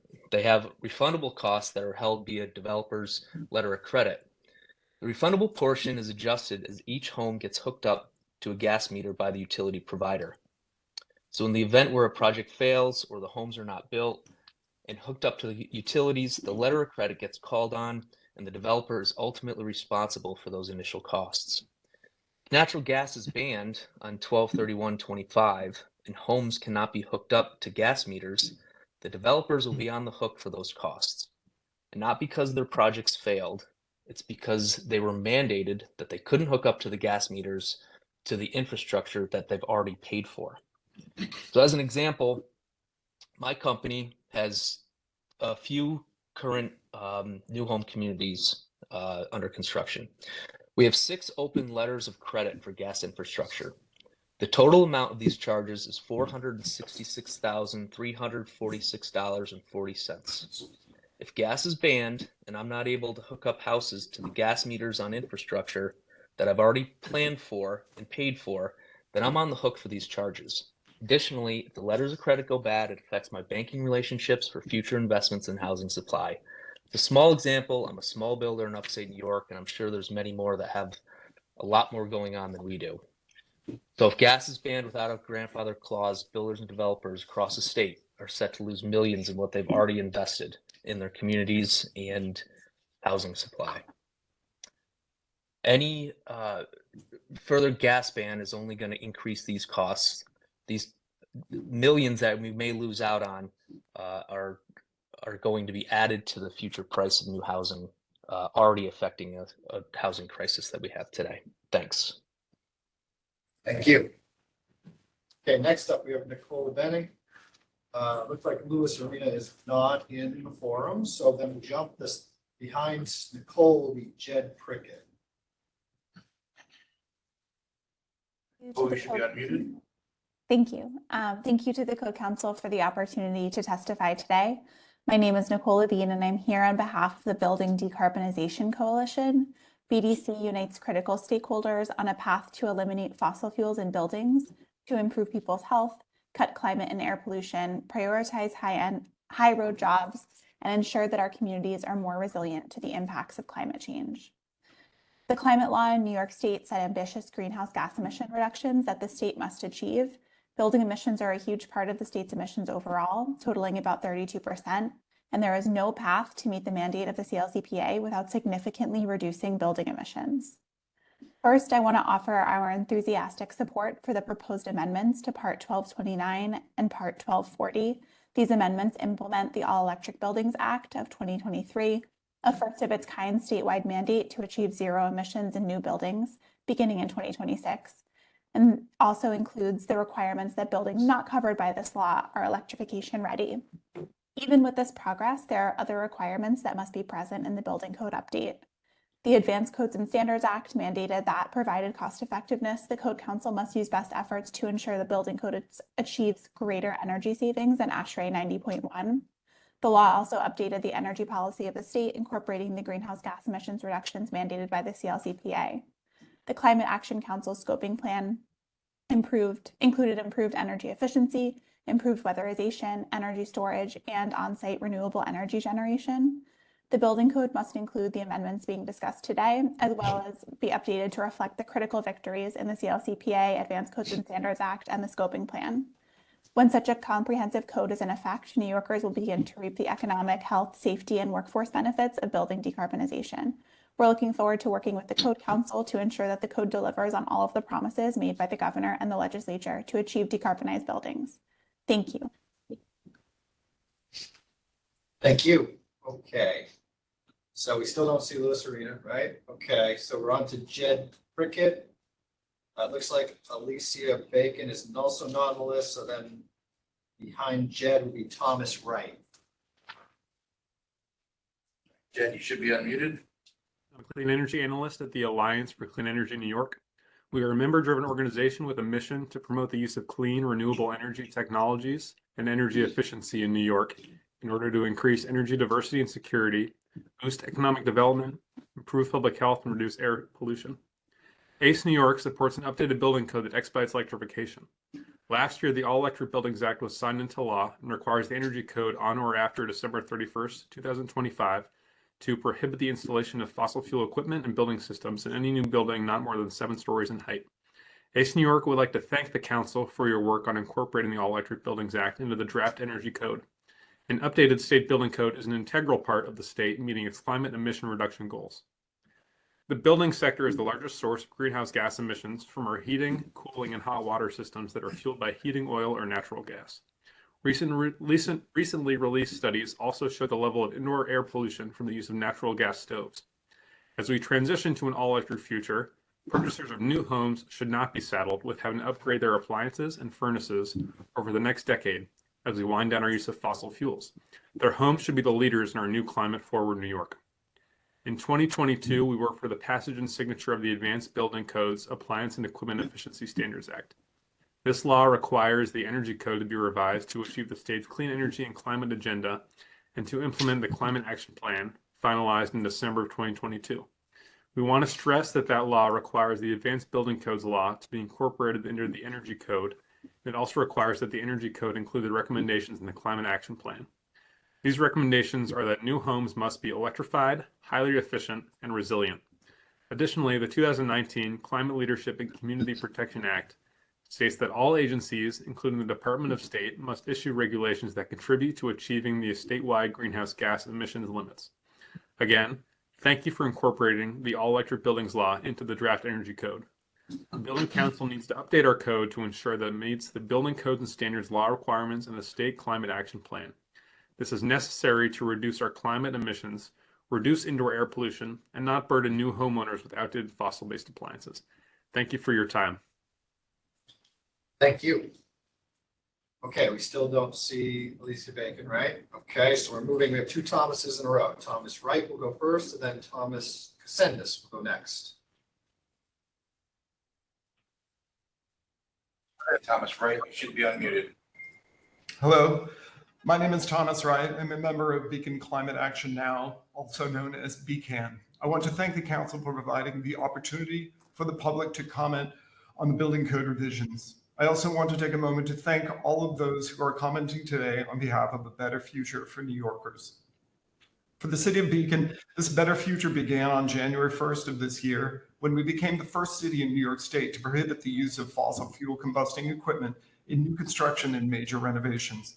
Largely the result of a campaign led by BCAN, this success was achieved through a revision to the local building code. Targeting new construction was a crucial move for building decarbonization because, as we all know, the newest equipment pollutes the longest. Members of the Building Code Council, the people of New York are looking to you to set the standards for health and safety in building construction. After all, isn't this a key purpose of the building codes? The continued combustion of fossil fuels in buildings is directly negatively impacting the health and safety of all New Yorkers, with disadvantaged communities and communities of color being harmed the most. The fact that buildings account for over a third and probably closer to 40% of greenhouse gas emissions should be enough of a rationale for taking the steps that have been asked of you by the Climate Act, the All Electric Buildings Act, and the Advanced Building Codes and Standards Act. These pieces of legislation have made it crystal clear what our targets are for greenhouse gas reduction and how we are to go about achieving these targets. For example, the scoping plan of the Climate Act states that we are to, quote, adopt advanced codes for highly efficient zero emission and resilient new construction, end quote. This is not merely a rationale for your actions to swiftly adopt decarbonization standards into the building code, it is a directive. If the laws of the state of New York are not enough of a rationale for you, perhaps the Constitution is. New York's Green Amendment states that, quote, each person shall have a right to clean air and water and a healthful environment, end quote. The negative impacts on New Yorkers of continuing to burn fossil fuels in our buildings are clear. The laws of the state of New York regarding the necessity to eliminate fossil fuels from our buildings are clear. What is less clear is why the Building Code Council is hesitating for even a moment to adopt and align with all aspects of the All Electric Buildings Act, the Advanced Building Codes and Standards Act, and the Climate Act. Please move swiftly to protect the health and safety of New Yorkers. One last thing, comments regarding aligning the code to available heating technology and that the technology isn't there is absurd. I have been heating my all-electric 100-year-old 55,000 square foot commercial building in Newburgh, New York with cold climate air source heat pumps for 10 years. None of my tenants have ever gone without heat, and we have had no insurmountable maintenance issues. Any suggestion otherwise is absolutely false. The technology is absolutely ready. Thank you very much. Thank you. Okay, next up is Thomas Casendis, followed by Andrew Foster. Did I say it? Thomas, you are unmuted. Hi, thanks very much. Tom Casendis, I'm a resident of New Paltz, New York, speaking as a private citizen. Wanted to provide commentary supporting the need to incorporate CLCPA scoping plan strategies into New York State's building code. I've been involved in construction in one way or another since I was 22, so almost 40 years. And I've also been involved in PV, solar electric, and heat pump installation for most of 20 years. The two strategies I'd like to highlight are number 11, reducing embodied carbon in buildings. This is commonly thought of as building materials exclusively, but it extends to HVAC systems. So combusted carbon is the definition of embodied carbon, shipping in more and more embodied carbon with every carbon-driven truck delivery is what we have with fossil fuels. In reality, I had oil at my house. We will be eliminating that with the connection of my own heat pump. Personally, I just need to get around to the shoemaker's shoe own heat pump situation. Further, number 12, advancing the transition from hydrofluorocarbons in refrigeration and cooling and heat pump equipment gets us to the end state. It's possible to have near zero carbon refrigerants in HVAC systems, and the code in a variety of ways needs to evolve to support first the transition to A2Ls, but the transition to A3 flammable refrigerants, which have nearly no GHG penalty, leaving the remaining penalty to the further greening of the grid. Finally, I'd like to note that I support builders who have unfortunately set out hundreds of thousands of dollars in fossil fuel costs for new construction being grandfathered, and then that option being foreclosed. Obviously, non-refundable costs for gas infrastructure pushes up the cost of new homes, supposedly a problem created by electrification. The refundable costs are transferred to home buyers who need less expensive housing. Please consider this amongst the other comments. Thank you. Thank you. Okay, next up is Andrew Foster, followed by Paul Kessler. Andrew, you're unmuted. Good afternoon. My name is Andrew Foster, and I am with Third Act Upstate New York. Third Act is a national organization, an advocacy group of people 60 years and older. The official term is elders, but locally we hate that, so we call ourselves experienced and engaged seniors. As 60 plus folks, we like to take the 60,000 foot level, and I'm going to share that perspective with you today.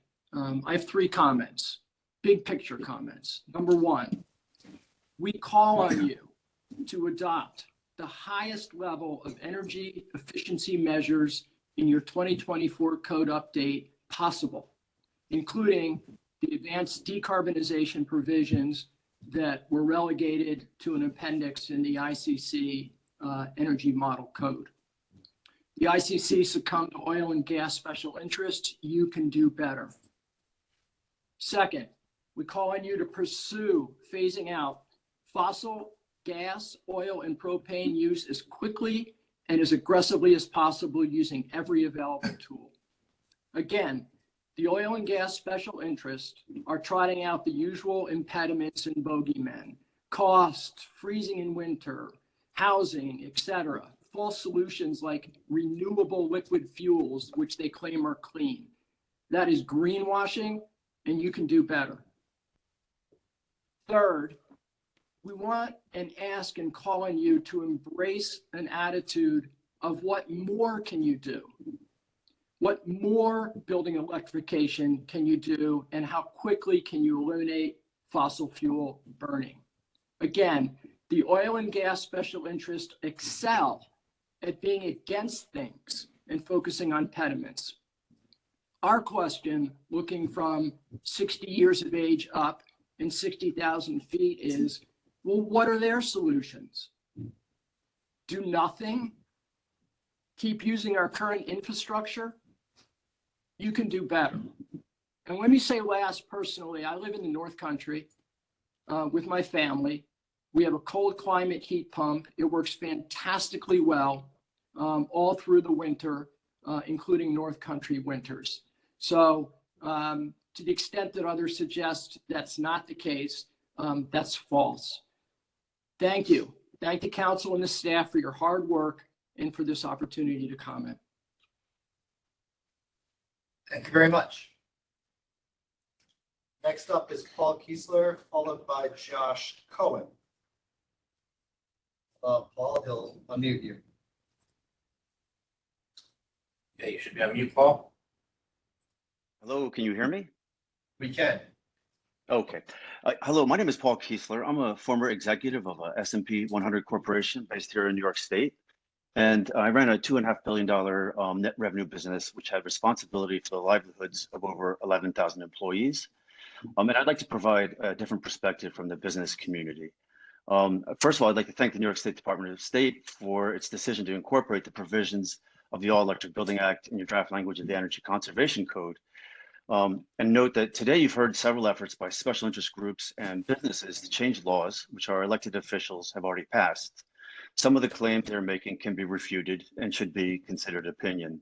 I understand their desire to use every form of persuasion possible to overturn laws that do not benefit their business, but this is not the role of regulators. My experience is the large majority of business community will be immensely pleased that you are providing clear regulations based on signed legislation. Business can take advantage of opportunities when there is clarity on the rules of the game. It allows them to invest timely in assets, hiring, and workforce development, and thus take advantage of market opportunities. It also allows business to avoid losses related to unusable inventory and outdated business models. The clean energy industry in New York is flourishing. Cranes recently reported that the New York metro area leads the US in clean energy jobs. And the building industry is also taking advantage of the clean energy transformation, with opportunities being created in home weatherization, efficient home heating and cooling, and building electrification.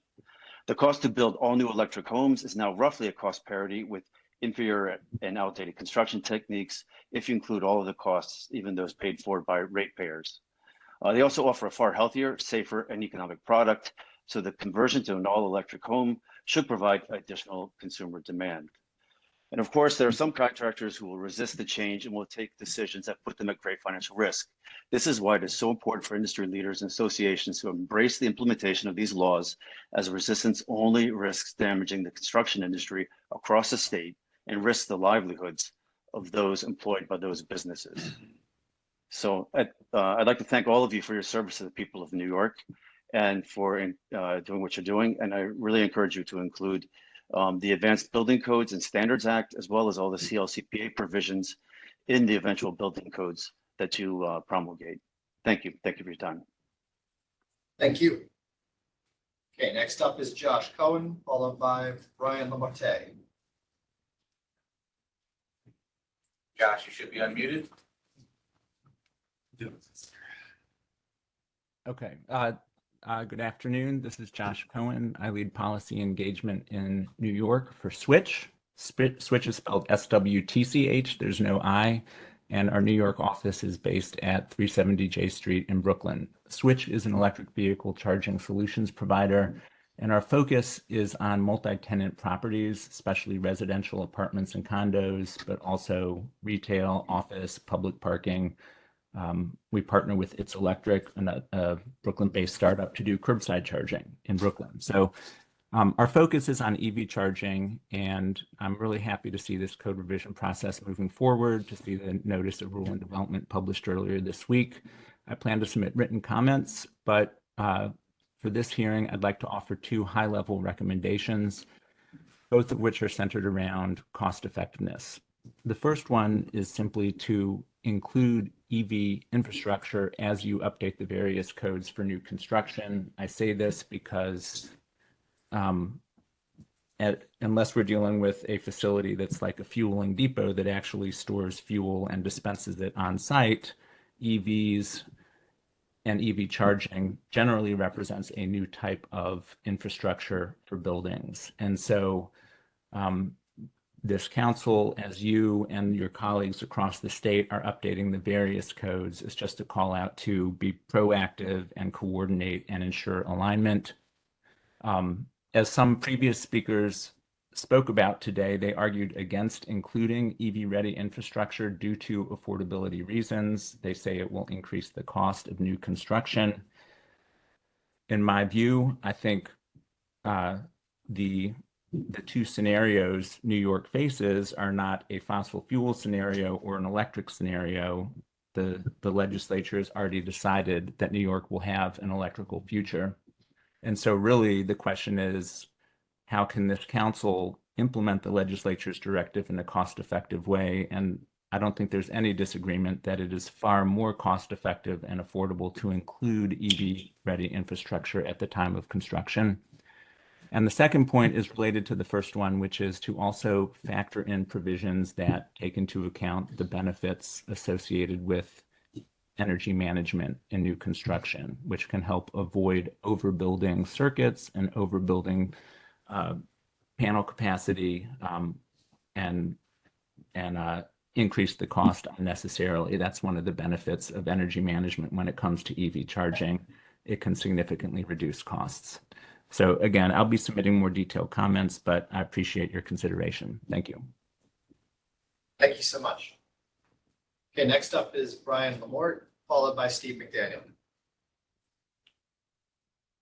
Brian, you should be unmuted. Brian Lamort. I'm half owner of Lamort Electric Heating and Cooling in Ithaca. So I'm very familiar with the Ithaca Green New Deal and all of their goals.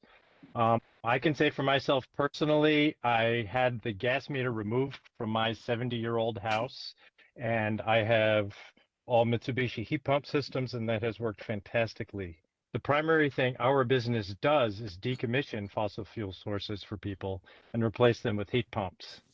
And one of the costs that I'm noticing is not being talked about is the fact that if you have a sole source heat pump system, as opposed to a fossil fuel backup, you never have to pay the cost of replacing your fossil fuel backup, which in my experience for a boiler is like $8,000 to $12,000. And instead, people get a decommissioning rebate, which saves them a couple thousand more for often, I would say, a net gain in the long run cost of people for about $15,000. Separate from that, I support the full language of the all electric building code. I would like to see language around the Advanced Building Codes and Standards Act, including all the details from the scoping plan included, as well as anything we can do to meet our greenhouse reduction goals. And then the last thing that I would like to mention is that if we update the electric code to adopt Article 750 of the 23 code, that allows us to use an energy management system for anything in the house as opposed to only being able to use it for an EV, which is where we're at the moment. I understand very well as an electrician, I've been in the field for a while, I understand a thing or two about distribution. If we're using more power, we either have to create more supply or reduce our peak demand. And I know for a fact it is way cheaper for us and for the utility company to reduce peak demand than it is to increase the supply. So if we adopt Article 750 and more people put in smart panels and limit their services to 200 amps or 150 instead of 300 and 400, that's immediately already capping the peak demand. It's also giving us capability for the utility company to at least have the capacity to do some automated load management for some of the worst days of the year. And that's not something that I've heard anybody talking about. And I believe that really is like the solution to getting us through the next 10 years before we have substantially more electric supply. It's simply to manage what we do have better, because we do have enough power to heat everybody's house, maybe not charge all their cars at the same time for a few hours. So that is what I have to say. I appreciate everything you're doing. Thank you very much. Thank you. Okay, next up is Steve McDaniel, followed by George Pogle. Steve, you should be unmuted. Good afternoon, Council. Steve McDaniel. I'm a past president of the New York State Building Officials. Past President Marty Mosley had attempted several browsers, I guess, to get on it, and when I was unable to get on any of those browsers. But thank you again for letting me speak today. We love this planet. The New York State Building Officials, they're the boots on the ground, or the face, the frontline facing individuals that deal with the impacts of these regulations to the public. But what's in front of you, what's in front of us with these proposed rules, they're rigid and inflexible and aggressive. I think one of the most important testimonies that I hope you took a good listen to was the lessons learned from the state of California. I think the testifier was Mr. Ochoa, talking about higher costs, higher electric bills, things that they didn't foresee when they initiated down this road. And I'm not asking you to overturn laws. I think that there are some things within, 371 itself that says you need to recognize that the decarbonization of new and existing buildings is closely related, not a verbatim one-for-one exact language, to the state clean energy climate agenda. So I think there's flexibility built in for you to be able to provide for some of that flexibility. In this language itself, it doesn't provide provisions for existing buildings, even though the Executive Law 19B specifically has that in there, including the installation of the systems for those future developed properties and developments that may be built out beyond the 2025 or 2028. So again, I think that flexibility is in there to allow you. Again, the legislature is not the expert in the code. That's why they rely on you. That's why they put the provisions in 371 and 378 to let you make those decisions. And I hope that you listen to the gentleman from the state of California, so that we can avoid those mistakes here in New York. I don't want to see disadvantaged people that are out of a home because we can't get transformers or we don't have the grid capacity. I think we have the opportunity to do it right. I think if we just do it carefully, things can be done correctly. So other than that, I wish we had more time to look at it. 3 minutes is to us not enough. We believe that we would rather have a better dialogue with the discussion from the Department of State Codes Division and the council. But again, this agenda was only provided 3 days ago. We would like to talk about some of the other items that were on the agenda, but unfortunately, they weren't. We don't have the time to do so. The single exit building, some of the other things we could have, and we'll do that at a later date. So again, I just advise you to use some caution. Otherwise, what we end up with, I believe there's a lot of loopholes and things in this current draft, the way that it is. And I think if we don't make the changes to it, the boots on the ground are either going to exploit or not exploit the multitude of holes and loopholes in that language, which may result in non-uniform enforcement or maybe no enforcement at all. And that would be sad, very sad. Thank you. Thanks, Steve. Okay, next up, George Koval, followed by Matthew Kozlowski. George, you should be unmuted. Hi, thank you for the opportunity to speak. My name is George Koval, and I'm Executive Director of All Our Energy, a Long Island-based climate and energy nonprofit. So thanks again for having this hearing today, and thank you for including the all-electric buildings proposals that you're putting forth today. We fully support those, and it's beyond time to incorporate them to protect new home buyers from essentially being ripped off in bad energy decisions made in their building process that will stick them with obsolete technology that affects them for years and will eventually have to be retrofitted anyway. We need to avoid those mistakes. And this is just the first baby step that we need to take in protecting the climate, and it's already getting late. Additionally, these must have Climate Action Council disadvantaged communities protocols included in the code. 11-104-6A says they shall be designed to the state's energy and climate agenda. I think legislation qualifies. Also, the CLCPA says your decisions must not interfere with greenhouse gas reductions required, and that we need to remove barriers for disadvantaged communities, prioritizing their decarbonization in your decisions. So additionally to that, I remind you that Section 7 of the Climate Leadership and Community Protection Act requires you to proactively avoid harming disadvantaged communities and to attest and assure that your decisions do not adversely affect them when they are published. So actually including that and the proof of that in your decision here will be very appreciated, and it's the right thing to do. New York State is legally obligated to reach a carbon neutral economy by 2050, and to reach this goal, New York needs to transition buildings, which are the largest source of greenhouse gas emissions, from toxic fossil fuels and move them to clean energy.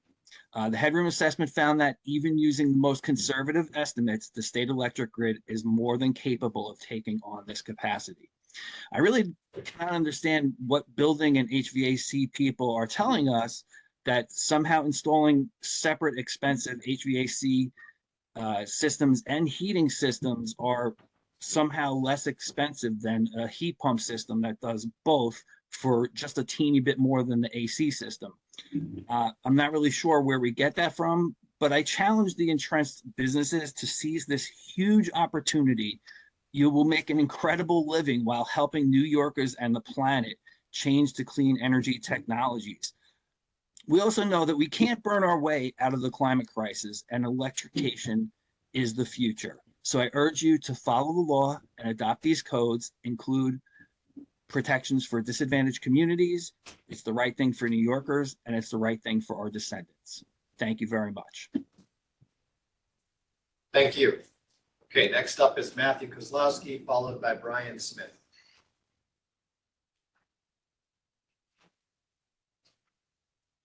Matthew, you should be unmuted. Yeah, hello. Thank you for the opportunity to provide a comment today. So my name is Matt Kozlowski. I work for Cornell University within the Facilities Engineering Department. So My comment relates to the scope of the applicability of the proposed energy code updates to facilities served by district energy systems or thermal energy network infrastructure. So district energy systems represent opportunities for decarbonization of building stock at the portfolio scale, as the power sources for these systems are converted to low or no carbon emissions fuels. Their continued use and expansion should be encouraged and enabled.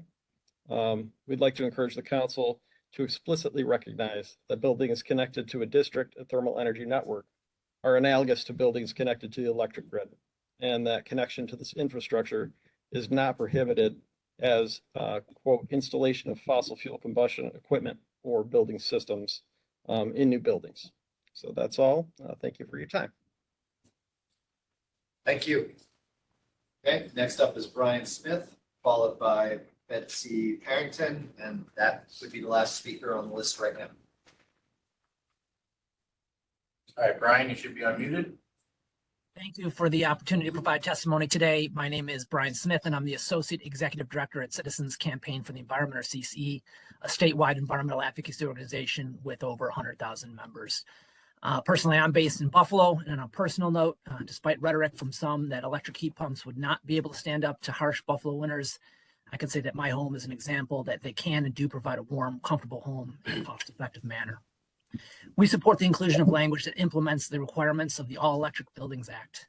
This prohibits fossil fuel combustion systems and equipment in newly constructed buildings. This is a critical step to addressing the largest source of greenhouse gas emissions in New York State buildings, coming in at nearly a third of our greenhouse gas emissions. CCE thanks the department for taking this important step and urges you to adopt in the final code. That said, it is now imperative the code include implementation of other important laws, including the Advanced Buildings Codes and Standards Act, the Climate Scoping Plan, and the CLCPA. As you know, the council is prohibited from making an administrative decision that continues a disproportionate burden on disadvantaged communities. An NYSERDA, DEC, and NYPA report found that building codes are in fact contributing to disproportionate burden on disadvantaged communities. Building codes need to be updated to alleviate this disproportionate burden, and we strongly encourage you to address this in the final code. Additionally, the Climate Scoping Plan indicates that new construction should be electrified, energy efficient, and resilient, ensuring new buildings are ready for things like solar, energy storage, and smart technology. We encourage you to address this in the final code. Lastly, CCE strongly supports maximizing energy efficiency, which is our cheapest and cleanest strategy. We respectfully urge the council to include the highest levels of energy efficiency included in the 2024 ICC Model Code. Thank you again for all your hard work, incorporation of the All Electric Buildings Act, and for your consideration of our recommendations in our testimony. Thank you. Okay, thank you very much. The last comment on the list right now is Betsy Parrington. Betsy, you should be unmuted. Thank you. And thank you to the council for listening to public comment and getting all the way to the end of the list. I'll try to keep it short, although I'm not sure I'm going to be as fast as Brian Smith. My name is Betsy Parrington. I am a licensed engineer, professional engineer, and the vice president of Tatum Engineering, which is one of the largest engineering firms in upstate New York. We provide full design services and energy efficiency and sustainability consulting to multifamily and commercial buildings across New York State and the Northeast. I'm here to add my testimony to the chorus of voices that we heard saying that a building code that complies with the state laws that we have been discussing all afternoon is technically achievable right now and will not negatively affect the cost of new construction. And I know that because our firm has not designed a single building heated with fossil fuels in more than 7 years. This is not new fancy technology. It is well-established, fully developed technology. In these last 7 years, we have designed multifamily buildings, offices, retail buildings, and more. I'm not just talking about small single-family homes. These are large buildings. And our buildings are located in every climate zone in New York State, including the very coldest way up in North Country, and all of them are warm and comfortable for their occupants, even in the deepest winter.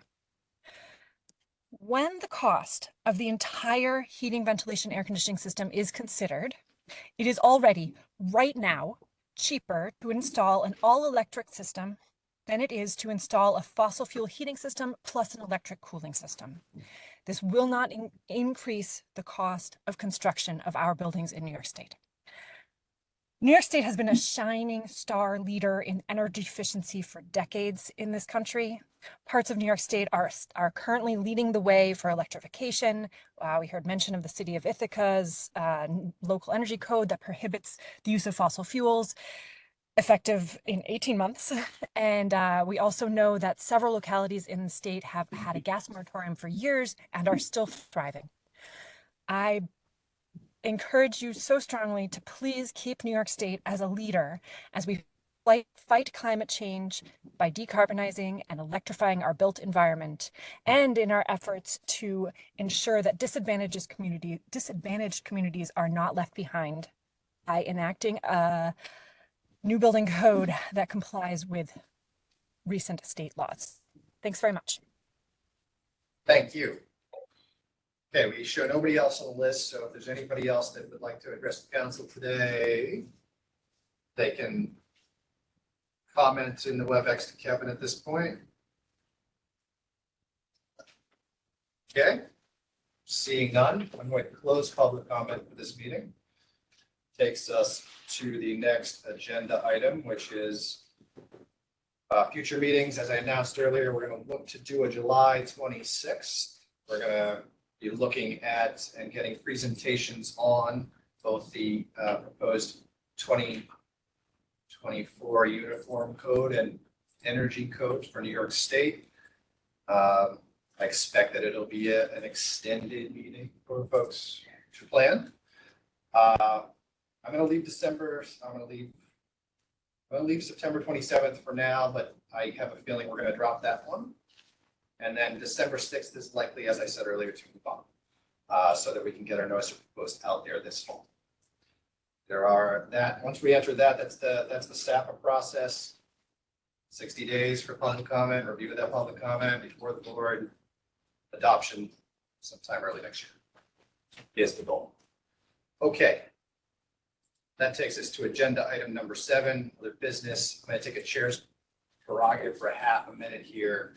I want to start by thanking Emma Gonzalez-Laters and her team, Kevin and his team. They have had, I know that everyone's in a hurry. I know that people want to see what's coming. They have had an amazing spring. They got a lot more done than I actually thought was possible. I want to thank them. These are really dedicated public servants working really, really hard. And so I appreciate your work. I also want to thank John Dario and Brian Tollison, Director and Assistant Director of the Division. Without them, I'd be lost in space. And I definitely need to thank Patty Yoda and her team of attorneys who support us every day. A lot of very hard work, and thank you. Okay, that's my spiel. Oh, I should of course thank the Code Council members. The deluge that is hitting them now and for the next few months is quite significant and a lot of work. And again, these are dedicated public servants who are helping us move into the future. So thank you all. Okay, is there any other business to come before the council today? Okay. Question? Tim. And I apologize, I missed the March meeting.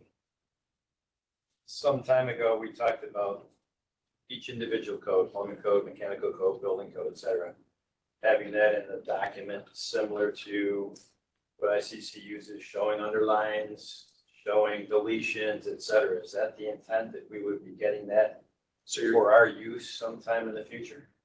I take it you want me to. Okay. So plan right now is the language that you saw as part of version 3 of the 5 code. So that delta change language, that is for the BRD. So that already did get to that. It's NRD. Did it again. Sorry, there's a whole other part of my life that uses BRD. I apologize for the notice of rule development. So that's what we're going to put out to show the world the difference between our 2020 code and the current what we're working towards. The language that you're talking about is going to come out before this council looks at a proposed rulemaking into the SAPA process. So you guys will likely see it. I hate to make promises just because this is a hard process, but I would guess sometime. Okay, don't promise. You'll see it. You will see it before we talk about it. It will be presented again we'll get to that, because I expect changes between the NRD and the NOISR. As we've discussed before, all I would ask for is sufficient time to go through that because there's a lot of material. And just the change document, the version 3, while it gives us that, it doesn't show the language, which of course we all know is very important. So I would strongly ask that we get that as soon as we can. As soon as we finish the NRD, folks are already working on it, but as soon as we finish the NRD, that will be their sole mission of these 2 units for the next, however long it takes. I would guess that it will be a solid 3 months as they work. Okay, thank you. Promise. Okay. Is there any other business that come before the council? All right. Hearing none, then the last agenda item, of course, is adjourned. So on my own motion, we will adjourn to July 26th at 10 a.m. here in Buffalo and in New York City, also on WebEx. Thank you so much for joining us today. Safe travels, everyone. Have a good summer until we get to the next meeting.